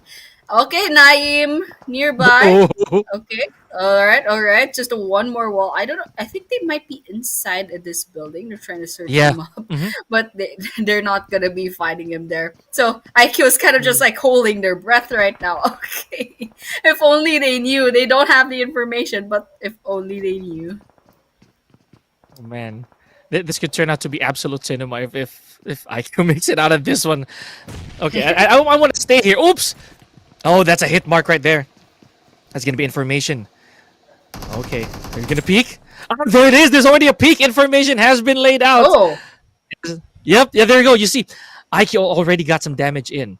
So over the shoulder shot right here from height. Let's see. And Naeem. Yeah, they're going to try. They're going to try to sandwich IQ into this position, right? I'm pretty sure they're relaying information. Hold that thought, though. We have Himson taken out by JD. Okay, guys, JD. Oh, this is going to be a very busy day for JD over here out in the open. Example, just taking out a few members from SKD. Oh, Annie, I don't know. I don't know what to make of this. Everything is just so action packed already. Yeah, there's a lot of things happening actually. Okay, SKD, they're getting bombarded, but it's not gonna be making any damage just yet. Looks like nothing popping up in the kill feed, but SKD is quite low in health. They're going on the red every now and then, but Naeem and IQ still not over it. Okay, Naeem. Okay. That run, man. Oh, that's a finisher on the side of ANTEIKU. Okay, Haiti's all that's left. It's a literal 1 versus 1. Which squad was still alive? Okay, ANTEIKU will be losing this one out. SDMZ lives to see another day, but on the other hand, it's just a one-man squad. So, well, it's gonna be a little bit hard for Haiti from here on out. Oh man. Okay, we see it. As I did say, it was gonna be absolute cinema, right? So. Yeah, we were treated to something good. A very tense moment right there, you know, hearing those footsteps with just one wall in between. Meanwhile, Tribe AEROMACY just trying to hold their ground. Oh my goodness. Okay, so this looks like a very chaotic spot for Tribe AEROMACY, right? I think trying to maybe just gotta get rid of the vehicle here. So Delta, looking quite healthy, but with zero reliable medical supplies, or rather a med kit. That might not be the best spot right there for Tribe AEROMACY. And down to the last man here is our big dog, our top scorers so far, Annie. I don't know how long they're going to be able to last. We are down to 9 more teams. So it means that the next team will open the gates for the placement points. Absolutely. So down to 9 teams, of course. And, well, we're looking at Fearless right now for Yonko Lucky Cats. It's still a 3-player standing. And NEPX about to get ran over. Okay, that's a really good shot. Rex falls from the wheels of another car.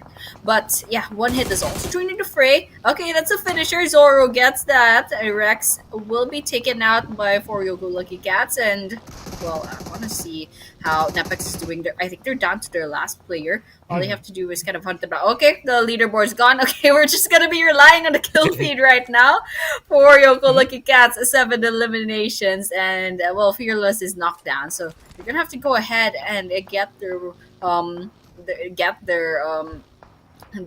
Fearless up, so their other cat up rather. But yeah, the action's not over just yet. Let's see if Hidden Leaf will finally join the fray. Yeah, I want to see this. Here we go. DRS. Okay, I'm going to say this right now. DRS is looking magnificent right now in this game. Right, so it was Cyclone, I believe, who already had his first elimination earlier on, right? And still looking strong. And I thought for so many situations Cyclone was actually gonna be the one eliminated, but no, taking out Skywalker from Real Savages. Now, yes, again, mission control. We're gonna wait for the team standings to come back. We are walking blind here. Just when it comes to monitoring these teams. Now, SKD, okay, what was that? Okay, so one hit, I believe, capping off one other team. Let's check this out. Liquid, okay, just slow and steady, just trying to see if they can pick off one team again. Ninja, back to the compound. Okay, Wraith. Oh wow, there goes Frag and Slayer. Are you kidding me? SKD putting in the work. They flushed out Hidden Leaf. Oh man. Well, it's all up to Ninja right now, but it's gonna be a little bit hard, especially since SKD's pretty much has them surrounded. Okay, Fearless is still alive, but quite hanging on to a thread, probably like 10 HP or something. And I'm not really a big fan of their position right now. They're quite out in the open, but still, the advantage here is they're quite open, so they can find the frags really easily. Okay, Fearless is getting bombarded with items by their teammates, so that's gonna be helping out. Okay, one hit at a distance, but they're kind of hiding out as well, and they have to worry about SKD nearby. And well, there's a lot of things happening here. We still have 7 teams and 17 players, so you gotta have a lot of eyes at this point. Okay, DRS taking some damage in. Example is also nearby. Fearless so confused as to where to put those bullets in, but right now it's a Destro that will be taking a lot of damage. Yeah, you know, this is like an all-you-can-eat buffet for Fearless, right? I'm pretty sure there's information for him. Oh man, there goes Hidden Leaf, I feel. I could be wrong, or SKD. Yeah. That looked like SKD. Was it SKD? Okay, we'll get back to that a little later on. It was Hidden Leaf, right, there we go. Thank you. Now, DRS, oh no! Real Savages just jumping into the action as well. Again, there's so much going on. A lot of commotion here. We're down to our last 5 teams at Stage 8. Look at this. There is hardly any shade here to work with, Annie. So this is going to be absolute pandemonium. Yup. Blind as a bat so far here. So Biambe from Real Savages out here in the open. This is very dangerous territory. You gotta hide somewhere and quick, buddy. I saw a sniper frag earlier on. I just didn't see who it was. So it means someone's looking over the distance here, Annie. Someone is hunting them down. Absolutely. Okay, here we have it. Looks like JD finally takes down RS. I'm not sure if that's a complete finisher, but we are down to 14, so I think that's the case. Okay, Cyclone is the last person standing on DRS as long as JD stays down. And, well, for Yoko Lucky Cats, looks like they have a lot of players, I believe. Probably 3 players on their side right now. SKT has, I can see from the mini map, at least a 3. And well, Destro is all alone. Okay, takes a lot of damage. Oh, no. I mean, puts a lot of damage on Fearless. That's a knockdown on their side. Destro will have to go and get the finisher, but they have to worry about the 2 other players of For Yoko Lucky Cats. So, well, this guy absolutely has nothing to lose right now. They're all alone. And, well, they need those frags on their side. So, well, let's see what Destro is going to do. And the question is now, what will Cyclone do now that they're all alone carrying the banner of DRS Gaming? Yeah, actually, that's one good question. You see, in a game like this, right? I would say that if you're the lone survivor, it really changes the way you approach things, right? You can really tell from a player that this guy or this last one standing really has to make calculated moves, and they have to slowly be more tactical with their approach. In this case, I feel that it'll be Cyclone who will be showing us that. We saw Destro just really wanting to jump into the Lions Den. Okay, never mind. Look at this, Cyclone. I was about to say that he might be safe for a little bit, but no, he's already spotted it ever so clearly. And there goes Cyclone and DRS. Okay, that's it. 2 last teams left. Yonko, Lucky Cat. Okay, Fearless falls. Gets knocked out for the 3rd time today. And okay, that was just Destro gets hunted down. For Yonko, Lucky Cat's bag. So this a second winner chicken dinner for this day number 4 of the playoffs. Beautiful, beautiful. It was a messy Miramar game. It was definitely messy. I was kind of confused half the time, but in the end, the important thing is for Yonko Lucky Cats had 9 lives to spare. Fearless, I don't know how many times I saw Fearless get knocked down and still got up and saw the end of this game. But once again, congratulations for Yonko Lucky Cats living up to their name as Lucky Cats and bagging those 10 placement points alongside their eliminations. Oh, you beat me to it. I was gonna talk about 9 lives right there. Beautiful. Okay, but yeah, for Yonko Lucky Cats, right? Beautiful handiwork. And again, it was an absolutely I'd say mad Miramar, you know, because of what's been going on. Like, we didn't even know who to look at, who to look out for. But at the end of it all, for Yonko Lucky Cats, and let's check out the highlights here a little bit. So Fearless with that vehicular manslaughter on Rex, really, really savage, I would add. So all pun intended, by the way. So, and we had to go to this situation right here where I thought that Cyclone was going to be holding on for a little bit longer. Unfortunately, that really wasn't the case. And just capping it all off. And I was going to say there, Destro, a while ago, he was really going to walk into the Lion's Den, right? We saw that Destro, being the last man standing, instead of moving away from the battlefield, he actually tried to close the distance, to close the gap between them and for Yonko Lucky Cats. Anyways, 10 eliminations plus 10 placement points. We are off to a juicy venti here for YLC. And well, these are their individual team stats, and this is the match summary of our match number 2 with the 60 total eliminations. That's a lot of healing. That's 11,750. I'm sure a lot of them probably Fearless from 4 Yonko Lucky Cats. 1 vehicle elimination, 69 knocks, 168 throws, 14 headshots, 2 airdrops Lutant, and our snap for tonight will be 399 meters by ASC's Delta. Oh yeah, speaking of Tribe AEROMACY, they kind of got picked off quite early on, but well, it was a messy Miramar map, so well, they probably got lost in the sauce at that rate. But yeah, 4 Yonko Lucky Cats at 20 points. 1 hit at DRS. Lots of points on their side. They got 16, in fact. And saying 1 hit's Destro. That guy had nothing to lose. He was all alone, but still managed to finish a second for their team. That guy is absolutely crazy. Yeah, you see, I could have actually talked about that, but it was just so much pandemonium going on, you know what I mean? And especially for 4YLC, because the fact that, again, we saw Fearless's vantage point, and Fearless himself did not actually know where, or probably didn't have a singular target to lock on. Everything was just laid out in front of them. So it makes sense why there was 10 eliminations. Meanwhile, here we go. Tribe AEROMACY again with, I think, 52 points, I would say, ahead of BLUZZ officials. That is an astonishingly high gap. So this has to be picked up by BLUZZ officials. They didn't do too spectacular here for our Miramar, I would say.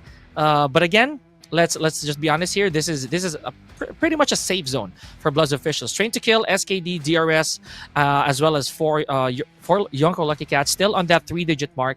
I think they'll be okay here, Annie. However, I cannot say the same for, I'd say, Nave, 4 Knights, and SDMZ, especially because this gap right here, this is pretty small. Yeah, absolutely. And well, the second page is where the teams will start to kind of worry about, especially since their goal right now is kind of qualify for the finals.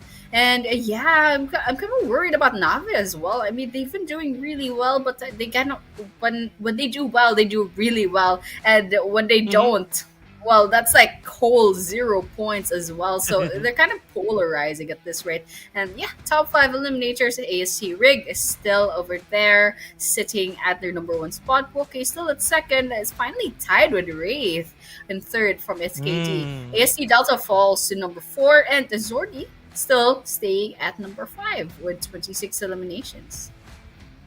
And this could definitely change a little later on, because one, I feel that these players they're already seeing that they can be a little bit bloodthirsty. You know, they can go for the frags here. They can go for their own contentment. We're already seeing that change now. But again, I cannot wrap my head around what just happened for that Miramar, and that's only the first Miramar for the day, folks. We're gonna have that loop again after our icebreaker here in the form of Sandhawk. So again, please let us know in the comments. Show your team some love right there. We are live on a couple platforms here, so I am so excited to see how Sandhawk's gonna be, because this is one of our smaller maps. Not to mention a lot of vegetation to go around, a lot of hiding spots. That Miramar, and again, we saw a lot of elements right there. Some blinds, some car crashes, a lot of long range shots. I'd say lone survivor moments. But this is just match number 2, ladies and gentlemen. We still have 3 to go before we close out our playoffs here for the PMNC South Asia. Pika and Annie will be right back.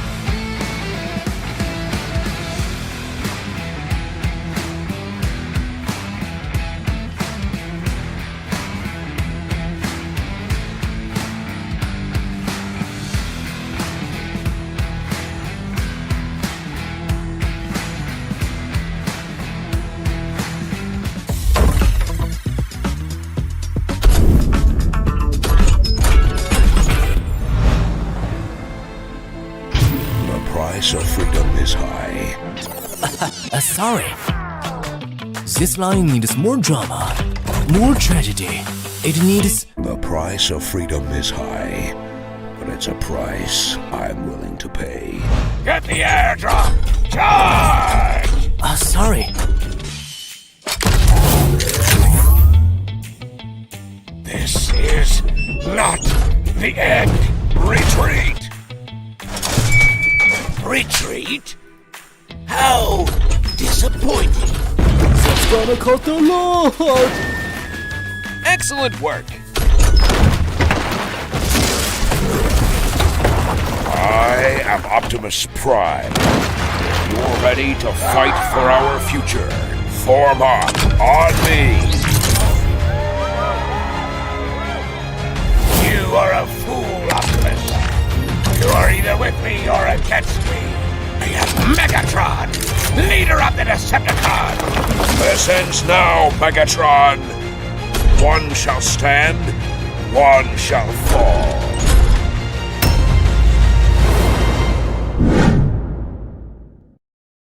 New Tiger Buddy and 3 Buddy sets available now. Calling Tiger Buddy to battle. New Tiger Buddy arrives on the battleground in all its glory.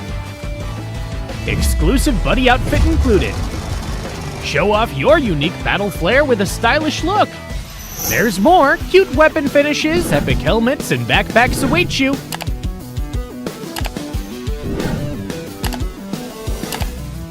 Sign up for the home face-off now. Join the event for a chance to get the mythic Shadow Claw Buddy set. Buddy coins received from the Ola Buddy Lucky Spin don't expire. They can be used in the next Ola Buddy event. Collect the Fierce Tiger Buddy now.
اسمي حسين أيوب، صممت خرائط ببجي موبايل اتلعب عليها أكتر من 3 مليون مرة. كواحد ماب كريتور ممكن ناس كتير تفتكر إن أنا خريج كلية فنون أو دارس حاجة ليها علاقة بالتصميم، بس أنا في الحقيقة شخص عادي جدا خريج كلية حقوق، بس عندي شغف كبير قوي تجاه الرسم. بحب الألعاب الأونلاين، بلعب ألعاب كتير، بس موضوع ببجي جه بالظبط في 2018. ده كان وقت نزول اللعبة. ممكن ناس كتير ما تصدقش اللي هقوله، بس أنا اللي عرفني على اللعبة ده كان مديري في الشغل. فضلت العب ببجي موبايل كهوايه كجيمر عادي لحد 2023، ومن بعدها دخلت مجال التصميم. انا كنت وما زلت واخد الموضوع كهوايه، ما كنتش اعرف ان ببجي بتعمل مسابقات للمصممين وان في جوائز وان الموضوع كبير قوي كده. في 2023 بالاخص اكتشفت ان انا اقدر اقدم ان انا ابقى مصمم. انا عموما صممت خرايط كتير في ببجي اتلعب عليها اكتر كتوتالي 3,700,000. الخريطه اللي عندي اللي مشهوره قوي اللي هي اسكيب اوف ذا سب مارين، هي اللي خدت ترافيك جامد الفتره اللي فاتت اول ما عملتها، ودي كنت عملتها داخل غواصه في المحيط، وهي كانت على هيئه بازلز كده اللاعبين يلعبوها. وممكن مفهوم الواو داخل ببجي موبايل ده غير فكره اللعب داخل ببجي موبايل نفسها بسبب الافكار الجديده اللي المصممين بيطبقوها. اولا مود واو بيسمع. And that was it, guys. This is 2025 PMNC South Asia. Once again, we just witnessed match number 2 in Miramar with the really messy but well-deserved victory of YONKO Lucky Cats. And we will be moving on to match number 3, which is our favorite map, which is a Sandhawk. And yeah, we are your casters. My name is Annie, and Pika will be with me. So, Pika, what are your thoughts right now?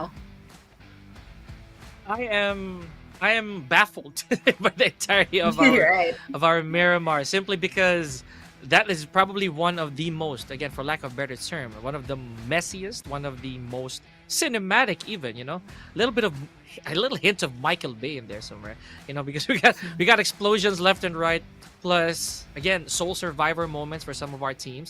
Gotta love it. But at the end of it all, it is I'd say the very brave, the very willing for YONKO Lucky Cats who walked away with the winner chicken dinner. Who's to say that that might not happen again, right? For just that kind of chaos, especially with Sandhawk being a very small map, you know, very compact. These teams are bound to see each other sooner or later. Absolutely, and well, I've heard from the players that they don't quite like this map because there's a lot of uncertainty and it's pretty much a wild card for them. They don't like how unsafe it is. They don't like how unpredictable it is. And so, well, some of them will call this the bonus map. So that's pretty much what's gonna happen. That's what that's what we're gonna be expecting right now. And yeah, of course, these are the participating teams that we'll be seeing. And of course, well, there's some notable teams that will be joining us in this next Sanhok map. So in about a few seconds, maybe about 10 seconds, we're gonna be seeing that flight path coming in to Sanhok, our smallest map in the lineup, and the only Sanhok for tonight or today, depending on where you are. So with that, well, I don't really have a guess as to who's gonna win. Sometimes it's one of the big names, and sometimes it's just like someone in the middle. Sometimes it's someone totally unexpected. So you know what? I'm not even gonna make any guesses right now. I'm just gonna hope that we're gonna be seeing a bunch of good highlights later on. True that. I also don't want to assume for the time being. It always just leaves us a little bit frustrated, to say the least. But kidding aside, though, here we go. We're gonna go northways, starting off here at Samin and in. Wow, okay, we passed by Camp Charlie, one of my favorite spots here because of how treacherous it can be. Looks like it's going to be Nave as well as La Familia headed to Camp Charlie, or maybe, just maybe, they're eyeing for Kampong and or Quarry. So let's leave it at that. I'm more concerned about how the circle is going to be here, ladies and gentlemen, because again, this is a very damp, very water-filled map, to say the least. Look at the separation between these islands. Absolutely, and they even had the flight path towards where the rivers run. So there's a lot of potential like water to come about. Okay, the circle is kind of like taking a while. Okay, there might be an engagement over there in Bantai near Camp Charlie. So I'm not sure who went down. I didn't quite catch that, but that was definitely a first blood. Okay, Nave taking some damage. AKAZAYA apparently. Okay, no, it's AKAZAYA that's on the red. Made is very low on health.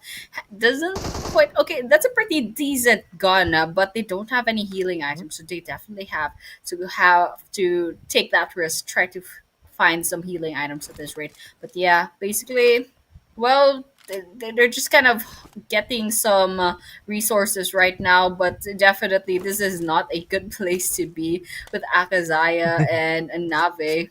I mean, well, I believe it's Nave that got picked off just now. Yep, they're down one player, and AKAZAYA, well, they're playing it safe right now. Oh, and that they do. That they do. Okay, so there go Lucifer out of the game already in just a blink of an eye. Okay, that is not a good look right now for Nave. So this is one of the times where you'd be so thankful that if you ever land without any casualties in Paradise Resort, where there's a huge abundance of resources, right? So because those medical resources, you would rather have those early on than a powerful weapon, especially if you know where to find even the most basic gun. You'd rather want to heal, right? If you can heal, or at least based on my perspective. Here we go. So Nave definitely gonna try to regroup. First frag right there goes to AKAZAYA, and a while ago AKAZAYA was really holding on, at least as long as they can, right? Yeah, absolutely. And well, this is their chance to kind of prove themselves again. Okay, so the fact is, Nave right now they're kind of clustering together. Well, that's like the numbers advantage on their side, and they definitely try to stick together, try to keep themselves alive. And well, AKAZAYA is quite far away from where they are. They're clustering into one building. Let's just hope AKAZAYA doesn't have a grenade up their sleeves. But all the while, BLUZZ against ASL somewhere out there in the map as well. I think that was a finisher as well. So we're down to 62 players, and it's ASL that will be losing one player. So that's two squads down to three players. Okay, Nave gets Molly. Yep. Okay, where did Molly go? Okay, there we have it. The knockdown will be at the second floor of this building. I'm a bit confused right now. Okay, Jimmy might get this finisher. Okay, it looks like he won't be taking that chance. And well, Molly is still out of the woods right now. And yeah, not any significant backup nearby. Maybe Molly's gonna be left here to die. This is really sad. Okay, yep. Now Jimmy, sad we didn't see that, but okay. Yeah. Oh, there's backup from AKAZAYA. There goes Jimmy. I think that was a worthy bait, I would say. So if that was actually planned, that'll be amazing. Okay, AKAZAYA Esports still here. I don't think that this is going to be a very wise engagement. Granted, there are no medical resources to go with, or at least no medkits, because bandages probably not going to cut it. Meanwhile, BAGH, Joker YT, getting some blood on their hands as well. Yeah. And we're kind of just holding our breaths right now because Nave down to 2 players, and they definitely did not. I mean, getting Wally from AKAZAYA kind of cost them, and in that case, AKAZAYA even kept Wally at this rate. But those officials, they got Aditya from 4DM. Well, it's kind of a mess over here, but in the end, BLUZZ gets 2 eliminations on their side. Cool, took a lot of damage, manages to get away from the crossfire. But yeah, we're here. We're back to AKAZAYA Esports. Molly coming in. Not the player, but the Molotov. Takaru getting those sprays on. Maha is right on top of this building. We're just gonna be watching out. What will Nave do at this rate? Because they have the numbers at disadvantage. The table's turned on them. And, well, it's a little bit hard at this rate, but they are sticking together. I guess this is gonna be their strategy right now. Sticking together. Takaru, grenades out. I mean, I don't know if that was a grenade. I didn't quite catch that. Okay, there you have it. It was, explosion. All right. It just took a while to explode. I was like, okay, a second guessing myself. Okay, Maha falls. Okay, AKAZAYA. That's one down at there. Oh my gosh. It's just Takaru now. Oh, whoa. Whoa, that was a table turn, ladies and gentlemen. Not AKAZAYA. All 3 people just fell all of a sudden. Washed off the face of Sandhawk, ladies and gentlemen. Okay, that was crazy. You know, I'd say if that was Maha actually, who was putting in the work with that Honey Badger, then that was amazing. Okay, meanwhile, BAGH, we have Hitu taking out Aku from AT as well. Okay, so there's information. I believe that he's gonna go around Shafu rather. Yeah, Shafu was so unaware. What a wow. Okay. Ooh. What a backstab from Hitu right there. Okay, we gotta give him credit. Even away from the play zone, this is wonderful play from BAGH Esports, specifically Hitu. Absolutely. Okay. That was good. That was good angling. That's good gameplay from over there. Because, I mean, there were like 2 people that they had to go ahead and worry about, and they managed to do that 2 versus 1 against each other. But yeah, totally deserved those 2 eliminations on their side. But right now, we're going to be looking at the rest of the map. But, well, at our perspective, this is real savages. But it doesn't seem that there's a team nearby. Okay, I think I saw another team. I didn't quite catch their name, however, but there's potentially going to be an engagement later on. So, well, before that happens, let's just check on the leaderboards real quick. So, 40M and Nave are both down to their last 2 players. And it looks like ASL also lost 1 player. That's alongside BAGH with the 3 players as well. Everyone else has a full squad. They're still up in the running. And, well, we still have 14 teams left. And surprisingly, it's not as violent as the previous Miramar and Erangel map. So, well, that's a surprise for a Sandhawk map, especially since it's so small. You can practically hear any gunshots that happens. But, well, it is what it is. So let's just keep watching and seeing what these teams are going to do right now. Another thing to note is the fact that, you know, this is what we predicted. They're bound to come across each other one way or the other. It's so early. We've already lost like 2 teams, right? And a bunch of players, plus teams who have already shaved off some of their players. Here we go. Let's keep that for later. Here we go. Rig taking out Minto with a nade. Tribe AEROMACY this time. Oh, okay. Rig has to boot out of there. That was a really, really painful encounter here. And Anish falls to his knees, care of Giante. Now, Tribe AEROMACY down to 50% manpower here. Oh, almost. I was gonna say down to the last. My goodness, here we go. They are gone with 0 eliminations and no placement points. Oh, AST is taking a seat. Wow, that was quite too early. This is too early.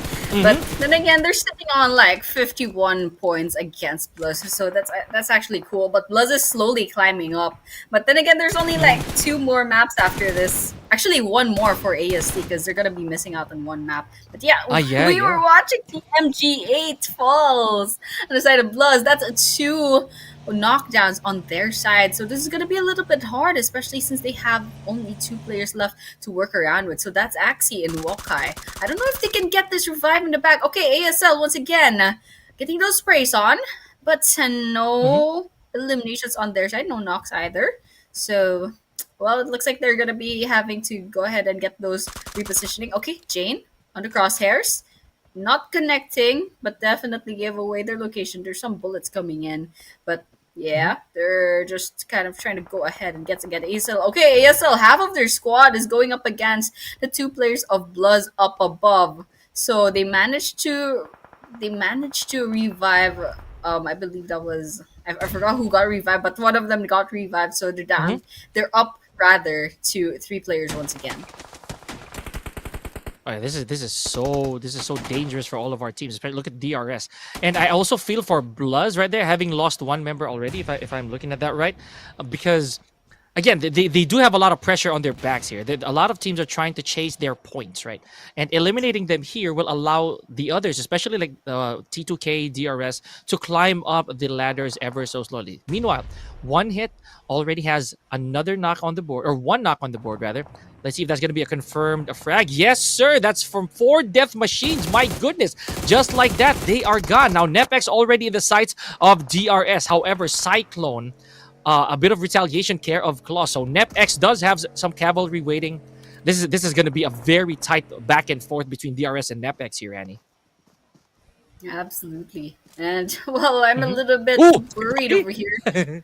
Oh my gosh. I mean, this is the blue zone we're talking about. It's like a second kind of pressure coming in. But yeah, GMT, they're both actually taking quite a bit of damage. Wokai right behind this boulder. So they're kind of sandwiching AST right now, and ASL rather, ASL right now. And well, they're taking their time, definitely. Joker nearby. TMG8 slowly crawling to their position. Okay, Hidden Leaf also against DRS. Slayer trying to get some slays in. Ooh, that's a lot of bullets. JD falls by their hands. Will that be a finisher? That's a question, but well, JD is definitely not making it easy. Okay, almost there, but unfortunately, it's not a finisher yet. Example has the chance to get this revive in. Okay, NEPX is nearby, might be able to seal this kill, but all the while, TMGA finally stands and tries to put their feet down, Wokai as well. Okay, there was a kill at that rate. DRS gets wiped out.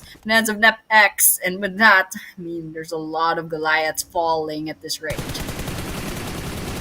Man, yeah, you're right. The top of the charts are all slowly crumbling down. I am curious as to how long this is gonna last, because look at this. LF LaFamilia, this is probably one of their best performances to date, with 4 eliminations and 4 a full squad rather. We have 4 members still intact. Now we're gonna look back at that a little later on. I am so curious as to how long they're gonna last. Hidden Leaf, however, they're one of the heavy hitters who are within the top 10. Who's still untouched. Now here we go. TMGA taking out Jane and Gangsta as well. So we have BLUZZ officials still making use of who they have left and what they have. Oh man, okay. So Precious is now the last man standing for NEPX, and I was very, very happy with how NEPX actually took out one of the teams here earlier on, because that's a statement. I believe it was DRS. I could be wrong. So with NEPX being super clutchy with this approach, but never mind. I think Precious is gonna get flushed out of here. Oh no! Oh my gosh! Oh, okay, NEPX. They got pressured so sad. by Molotov. Oh man, I mean, they were all alone, so they didn't stand a chance. Okay, Nave gets sniped down by RS. Okay, that's actually a whole finisher for their part as well. We're down to 8 teams. We are crossing placement point territory, ladies and gentlemen. RS is still getting eaten up by that blue zone. T2K nearby with MAKPEN. Possible first elimination in the bag, but I'm just looking at the mini map. I don't know where the rest of T2K is. So I think Ajaya might not be getting this engagement yet. Maybe just scouting a bit, but it's definitely a little bit too risky to try to take some engagements, try to get some bullets in against MAKPEN right now. MAKPEN, they're very intact, right? So there's just very little separation between the players. So one wrong move right here from Ajaya, one thirsty engagement or one thirsty push might spell problems here. Okay, so we're looking at the mini map. There's a little bit of distance between the members of Train to Kill. I'm not so sure what the plan is here. Is there going to be cavalry coming should trouble be spelled, or I don't know. Is this going to be a Viper play? Okay, we're seeing a lot of action right now. Train to Ajaya already taken out Yeti. Oh, that was the plan, probably to lure them in towards him. And Ajaya, just hardly any damage, by the way, here, Andy. Look at this. Yeah, I mean, pretty good at that part. Okay, we're still looking at one hit and plus. Oh, Hawkeye took a lot of damage back there. That's true. Gets a knockdown, by the way, on with their grenade. Okay, Axie and well, the rest of BLUZZ are kind of rotating into the area. Oh, it's just Axie and Woke. And one hit has the high ground, so it's a little bit hard on Axie's part. Okay, grenades coming in. Not a knockdown. Definitely not any damage yet, just yet. Okay, they're not giving up. One more grenade. One more good throw. Okay, it's a little bit hard, but I don't know if one hit has any more grenades in them. Okay, Axie takes a lot of damage, and that blue zone is just pressuring them. This is stage 4, by the way. It's a little bit hard. Okay, Wokai. Ooh, gets a lot of bullets in against this throw. Okay, Wokai is hanging on by a thread. Whoa! Still alive. Run away, dude. Run away from that blue zone because this hanging on by a thread. Axie falls, and now it's all to Wokai. A sliver of health, literally 1 HP, and no healing kits, I believe. It's not a good look for them right now. Dead man walking is Wokai right there. Man, they just took on 2 players with very little health. Okay, the guts of Wokai right there. There's a reason that Wokai, folks, is actually the highest fragger at one point. So let's check that. Oh, we had to jinx it. I am so sorry, BLUZZ officials. I had to speak. But there they go. Our second highest pointer and the highest fragger thus far with 10 eliminations just brought right back to the lobby. Meanwhile, LaFamilia just keeping it slow and steady right here, Annie, with 5 eliminations that we did not actually witness. If so to speak, we saw Minto earlier, right? We saw Minto, but that was not really a very, in my opinion, that wasn't really such a high octane encounter. So maybe just maybe this is what La Familia is banking on: the survival, and probably just save that for later. Here we go. Train to Kill. I'm not so sure if that's actually the last of Train. Oh no, never mind. There's still a couple members for Train to Kill, and MAKPEN, Drac. A little bit of damage taken. Oh my gosh! Jiggle God just flushed out MAKPEN just then. Ooh, there we have it. Okay, this is gonna be real savages in MAKPEN. There were some bullets exchanged, but well, it's not a knockdown. And Goat, I don't know if they got eliminated off or they just kind of disconnect. Okay, they got eliminated according to the leaderboards. But yeah, basically they're out of the circle, so they have to carefully walk into the territory of MAKPEN. And I'm sure MAKPEN is just waiting for any sort of movement, any sort of information. Okay, Jiggle God with their cars in the bag. Just trying to sneak into the area. Definitely not without any noise. Okay, Anish and Toma falls. Those are 2 knockdowns on their side. Okay, Minto gets it finished off. Anish and well, the other player, they're gonna be eaten up by that blue zone. So it's not looking good for them. Hidden Leaf will be going into hiding once again. But they have a really good game right now. That's 8 eliminations. Slayer and Frag each with 4. So good game for HLX, finally popping up once again. Okay, Rai rather takes a lot of damage. Okay, that's a finisher. T2K finally finishes off La Familia Esports. But La Familia, they had a good game. That's 5 eliminations. 1 versus 1. Oh, Slayer slays Joker from BAGH. Joker YT rather. And all the while, T2K Igneous finds another kill. Liquid falls and gets eliminated off. Ouch. Ow. Okay, there we go. Anish with a little bit of vengeance here on Slayer. I was gonna say, Andy, that I was just looking at La Familia moments ago. I had to open my mouth, and there they go, a complete squad. After that 5 frags, they were gone. So, yep, La Familia out of the. But at least they got some points as well. They got some placement points, so that's a good sign. Let's check them out later on. Meanwhile, Blue Zone catching up to Biambe here from Real Savages. Oh, and taking significant amount of damage. MAKPEN seemingly the culprit. And there goes Jiggle God on Kel. Putting 1 on the board here. So this 3 This 3-man right here, this 3 stack from MAKPEN, this is probably gonna stand the test of time, I would say so, because they will be the next contenders for Train to Kill so far. However, Hidden Leaf Esports, as you did say, they had to stay in hiding, leaving only Ninja here, the last man standing. 8 eliminations is still no joke here, Annie. Absolutely, and they're doing really well, especially since their previous games, they weren't kind of popping off just yet. Okay, Skywalker falls from their vehicle, but manages to hide behind. Okay, nope, that's definitely not hiding from Uncle. So they were shooting from 2 different angles and manages to get that one kill on their side. So Uncle rakes in 3 eliminations. We're 19 minutes into the Sandhawk map, and it's not over yet. We still have 10 players. We still have 5 teams, and it looks like HLX and Real Savages each have 1 solo player, and BAGH with 2, MAKPEN with 3. That goes the same with T2K with 3. The T2K is the top team right now that's still alive, so all eyes on them. But on the other hand, there's still a lot of teams. So MAKPEN, they still have a pretty good chance of bagging this winner chicken dinner. All depends on the execution. How will these live players play their cards right now? Mm-hmm. Yeah, this is going to be tough to call, right? Because we already know that the numbers will not fall on the side of Hidden Leaf and Real Savages. So let's see how long they're going to be lurking. Remember, we did have, I believe, 1 hit earlier who managed to make grand finals with only 1 player left. So that could still happen here if they do play their cards right. Here we go.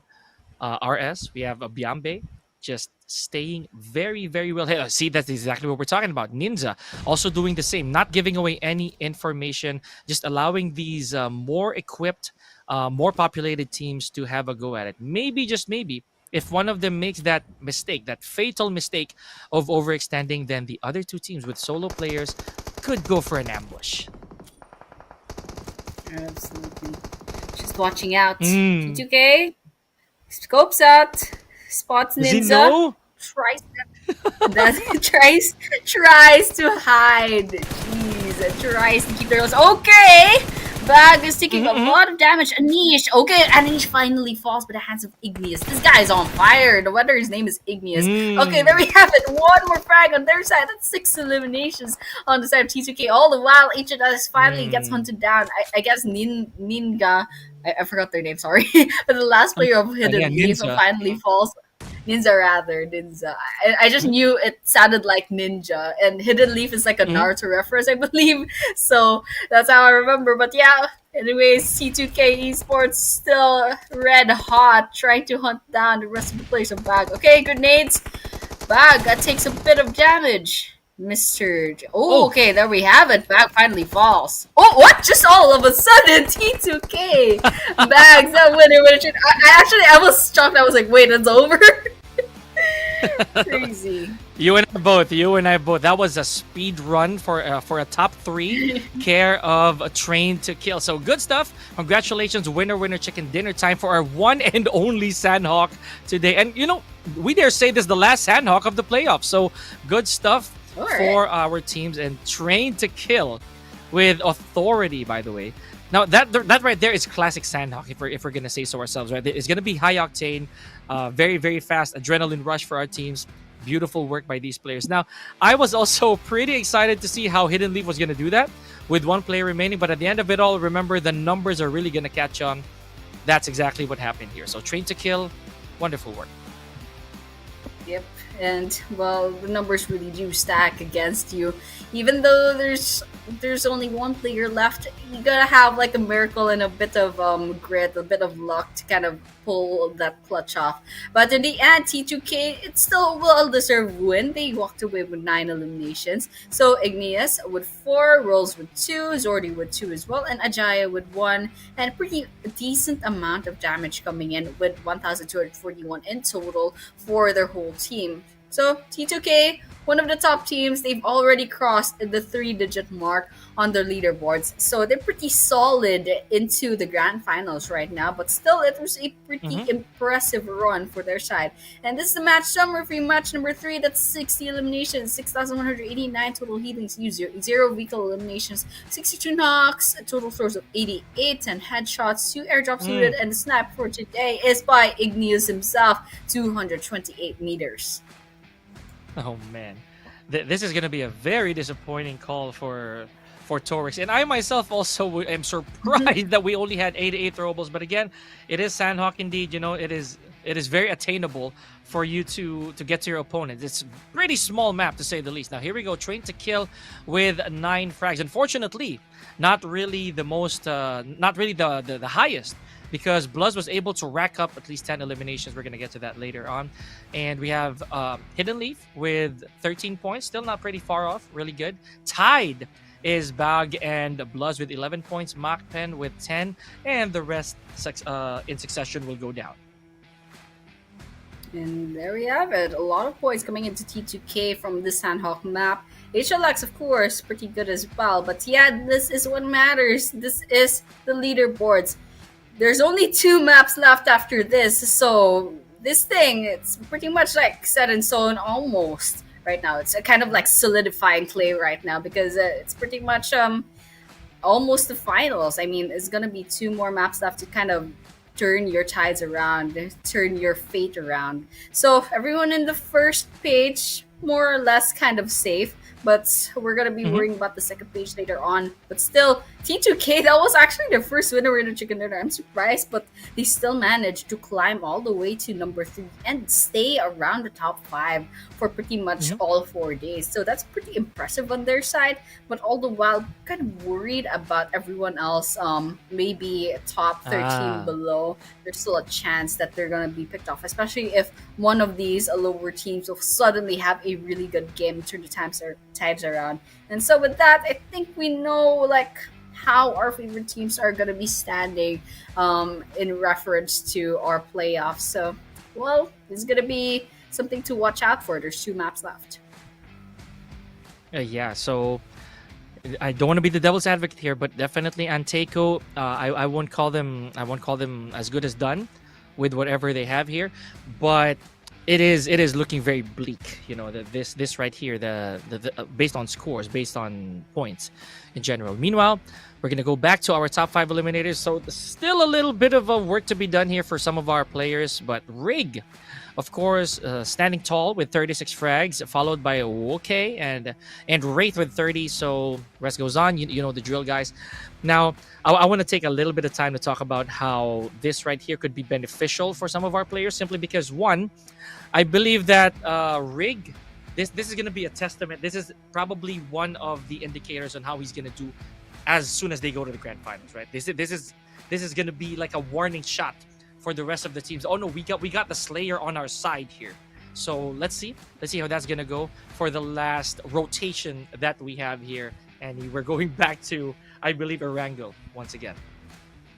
Oh man, we're going back to Erangel and Miramar. 2 big maps. And we'll be kicking our feet up for the whole time. But here, actually, Pika, this is something that we look forward to, especially on the last day of each tournament. For some reason, there are teams that throw, and we just watch them kind of like do whatever they want. Sometimes they go on death matches. They don't care about strategies anymore. So I'm going to see. Then again, this is a PMNC. They might take it seriously, but I'm not sure just yet. So we're going to be finding out in the last 2 maps how this is going to work out. So before that, we will be taking a short break before match number 4, but I'm really excited to see we witness the last Erangel and Miramar. So see you guys in a few minutes. We'll be taking a short break.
Welcome to Metro Royale Advanced Tips. In this video, we'll be going over some underrated Metro Royale tips. In Metro Royale, these little techniques can help us gain the upper hand in battle. Let me give you a few tips. Number 1, gear selection. When you're short on Metro cash, you should prioritize high-quality ammo over a high-quality firearm, because in battle, the damage output of a high-quality firearm paired with low-quality ammo is lower than that of a low-quality firearm paired with high-quality ammo. Number 2, target boss weaknesses. Some Metro Royale bosses have weaknesses, such as the bosses at Missile Silo and Armory Outpost on the Arctic Base, Advanced Map. They carry 2 liquid nitrogen tanks on their back. Destroying these tanks stuns them, making them easier to defeat. Number 3, tactical mines. As you all know, approaching a tactical mine will set off an explosion that blinds you or unleashes poison. However, if you discover an enemy tactical mine in advance, you can fire at it to destroy it. On the other hand, when it comes to using tactical mines, you want to place them where the enemy is guaranteed to walk. Even if they discover the mine, the shot they fire to destroy the mine will alert you of their approach. Number 4, minecart tip. When using a minecart solo, the fastest speed you can reach is 43 kilometers per hour. When you have a teammate with you, you can ride the minecart together and achieve even higher speeds. Number 5, climbing tip. If you're ambushed by enemies while climbing a ladder, tap the jump button to land back on the ground for a quick retaliation and avoid getting caught out mid-climb. Metro Royale has even more secrets, such as destructible lights, which can dim the environment. There's still much more to discover. That's all for this Metro Royale guide. See you next time.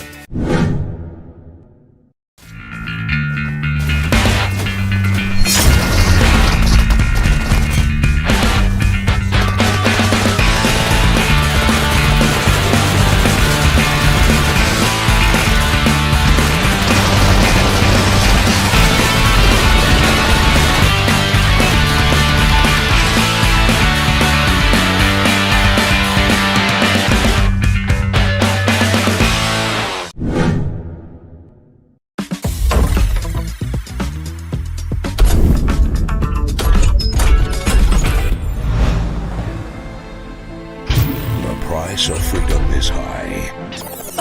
Sorry. This line needs more drama, more tragedy. It needs... The price of freedom is high, but it's a price I'm willing to pay. Get the airdrop! Charge! Sorry. This is not the end. Retreat! Retreat? How disappointing. That's gonna cost a lot. Excellent work. I am Optimus Prime. You're ready to fight for our future. Form up on me. You are a fool, Optimus. You are either with me or against me. I am Megatron, leader of the Decepticons. This ends now, Megatron. One shall stand, one... More than halfway through our final day here at the 2025 PMNC South Asia Fall Playoffs, still joined by yours truly, Pika and Annie. Now, we just saw the last Sandhawk, unfortunately, for the entire playoffs, and it did not disappoint. You know, a lot of close quarter combat and Train to Kill bagging their very first winner chicken dinner. Yeah, absolutely. And actually, that was quite a surprise that it's still their first winner chicken dinner, considering the fact that they're pretty much always at the top, at least top 5 in the leaderboards. So pretty impressive for T2K. It was a good game for them, and they pretty much just solidified themselves on their leaderboards with that game. But of course, we will still be moving on to our last 2 maps. So our first map would be Erangel, and then the next would be our final Miramar map, and that would be the end of the playoffs, and that would just decide who gets to step into the grand finals. So it's quite exciting, but on the other hand, for these teams, it's gonna be their last 2 chances, and for some teams, it'll be their last chance actually.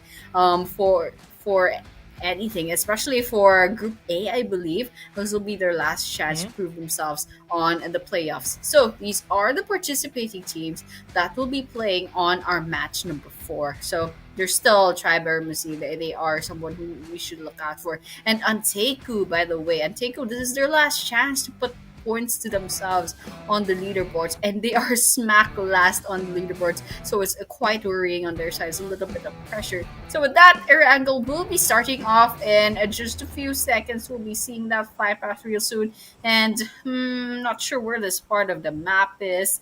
Might be at the north. Let's just see later on.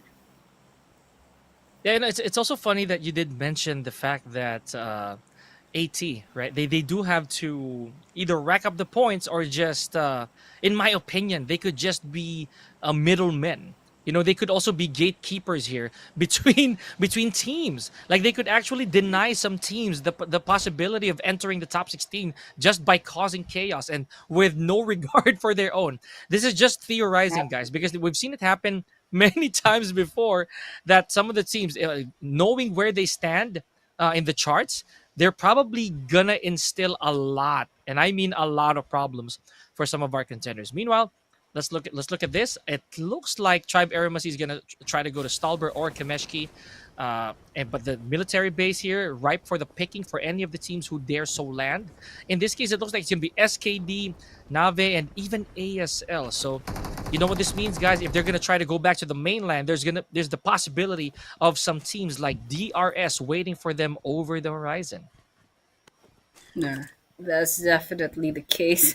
3 different teams landing in the military base. Oh, okay. Now I think they might be splitting up. I'm not sure, but it looks like they're not going to be completely going to the military base. Okay, that circle is just a huge betrayal. We already have a very bias towards the east flight path, and that circle just closing in on the military base with a lot of water to come about. So whoever is gatekeeping those bridges have a pretty good position right now, but we'll be watching out for La Familia and 4DM. Oh yeah, absolutely. Speaking of La Familia, Minto already out, just like that. And speaking of out, Mr. Zerdy in the hands of IKO. We were just talking about this. AT now getting some blood on their hands with the previous winner of our chicken dinner, Train to Kill. Here we go. AKAZAYA with a little vengeance. Let's see if there's gonna be some again revenge frags over here between these two teams. Absolutely. And we're just kind of watching out for ANTEIKU right now. They already lost Shafu. But on the other hand, they have 2 kills on their side. Torbell's coming in. It looks like T2K will be going for the aggressive jump shots, and it's T2K that'll be losing that exchange. Aiko still alive, but unfortunately 0 health kits. Okay, just looted 1. So with that, Aiko, they can go ahead and get that heal in, and they have to worry about AKAZAYA from T2K as well. As it's gonna be nearby, but this is a 1 versus 3. AKAZAYA, well, the odds are not in their favor, and definitely not the guns either, but still, AKAZAYA still trying to stay alive, maybe take 1 player from ANTEIKU before, like inevitably falling. But yeah, this is quite a fast and to T2K. It's a little bit unfortunate, but still, well, it's what happened. These 2 teams, they managed to land in the same area, and only 1 team can get out of this alive. Yeah, we're gonna have to hold our breath for that one as well. Let's see, AKAZAYA. A while ago we didn't have this, but now we know that AKAZAYA being the last man standing for Train to Kill, this is not going to be a very pretty sight. Okay, oh, you just see that, a little bit of hesitation first and taking out Kodane in the process. Okay, so good confirmation. Now this is definitely going to lure in the rest of AT. So let's see how that's going to be for AKAZAYA. You're going to go John Wick here probably. Let's see if this is going to be one of those situations where you can stand your ground and emerge victorious. As hashtag Absolute Cinema. We got an S1897 in hand here. AKAZAYA. Oh, yeah. There's information. Ooh, okay. AKAZAYA going on the aggressive. Oh, man. I'm still a little bit frustrated. I believe that was Codeine from ANTEIKU just looked the wrong way, and AKAZAYA managed to get that free kill from there because they were just looking the wrong way. But yeah, okay, there we have it. Nice throw. Nice throw. Aku falls. Now all that's left is to hunt down the last player of ANTEIKU, and then it pretty much has their and turn this game around. Okay, out in the open. AKAZAYA takes a lot of damage. 1 versus 1. Both of them less than half the health. And well, there's a healing kit coming in, but it looks like IQ will be going in for the sprays. Oh, okay, 1 versus 1. Ouch. Oh, we're a slither of health. It's IQ to be walking away laughing. That was crazy. I literally held my breath back there. Could have been very poetic right there, right? It could have been really, really good. But anyways, train to kill. Already out of there. Gotta love it. Meanwhile, ABRUPT Slayers, one of our previous winner chicken dinners, already lost one in the form of Cherry. So let's see. And again, the bridge, right? That is that is the question. That is the focal point of our Erangel over here. Who's gonna be brave enough to cross, I'd say, dangerous territory? Here we go. Killmonger taking out Rai from LaFamilia. And LaFamilia, once again, they were doing spectacular earlier on, but this right here, this is looking very bleak. Already lost 2 of their players, no placement points as well. So, or at least for the time being. Okay, let's see how this is gonna pan out. Yeah, there we have it. ASL, they're trying to position themselves. Okay, Nave takes a lot of damage, but on the other hand, Joker also falls. 1-1. Just trading each other off, but on the other hand, that was just a knockdown. So it's just there's a lot of mess over here for DM. Takes down LAFAMILIA. That's a whole squad wipeout. On the other hand, ASL still not over just yet. Lucifer out in the open, did not see anything. Okay, that was just a blind spray, quite literally. But yeah, Lucifer still out in the open. Gangsta has that information as well, and they're acting on it. Okay, it's actually just Gangsta all that's left. So it's a little bit hard, especially since Nave still has 2 players left running around. Okay, that's a finisher. IQ falls. Oh, IQ fell. So that's a finisher for ANTEIKU. Okay, there we have it. That's an elimination of ASL. It would be Nave, who'll be walking away with 4 eliminations, but at what cost? They lost Jimmy on the other hand. Yeah. This is tough. This is tough for a lot of our teams. I'm not just talking about AT over here, but everybody who's already lost a player at the bare minimum, at the very least, like Nave. Again, this is tough because they're so early on, Annie. We're only at stage 1, and we've already seen 3. I'd say 3 recipients of carnage. You know what I mean? So this right here, they gotta try to hold their ground a little bit longer. Meanwhile, okay, some water action from Tribe AEROMACY. So this also means, Annie, that this is Tribe AEROMACY's last chance to get a winner chicken dinner. I'm pretty sure you know that already. So we gotta keep our eyes on these guys, right? They might actually go for that hunt. I'm not sure what they're doing right now. I think they're trying to get into the military base.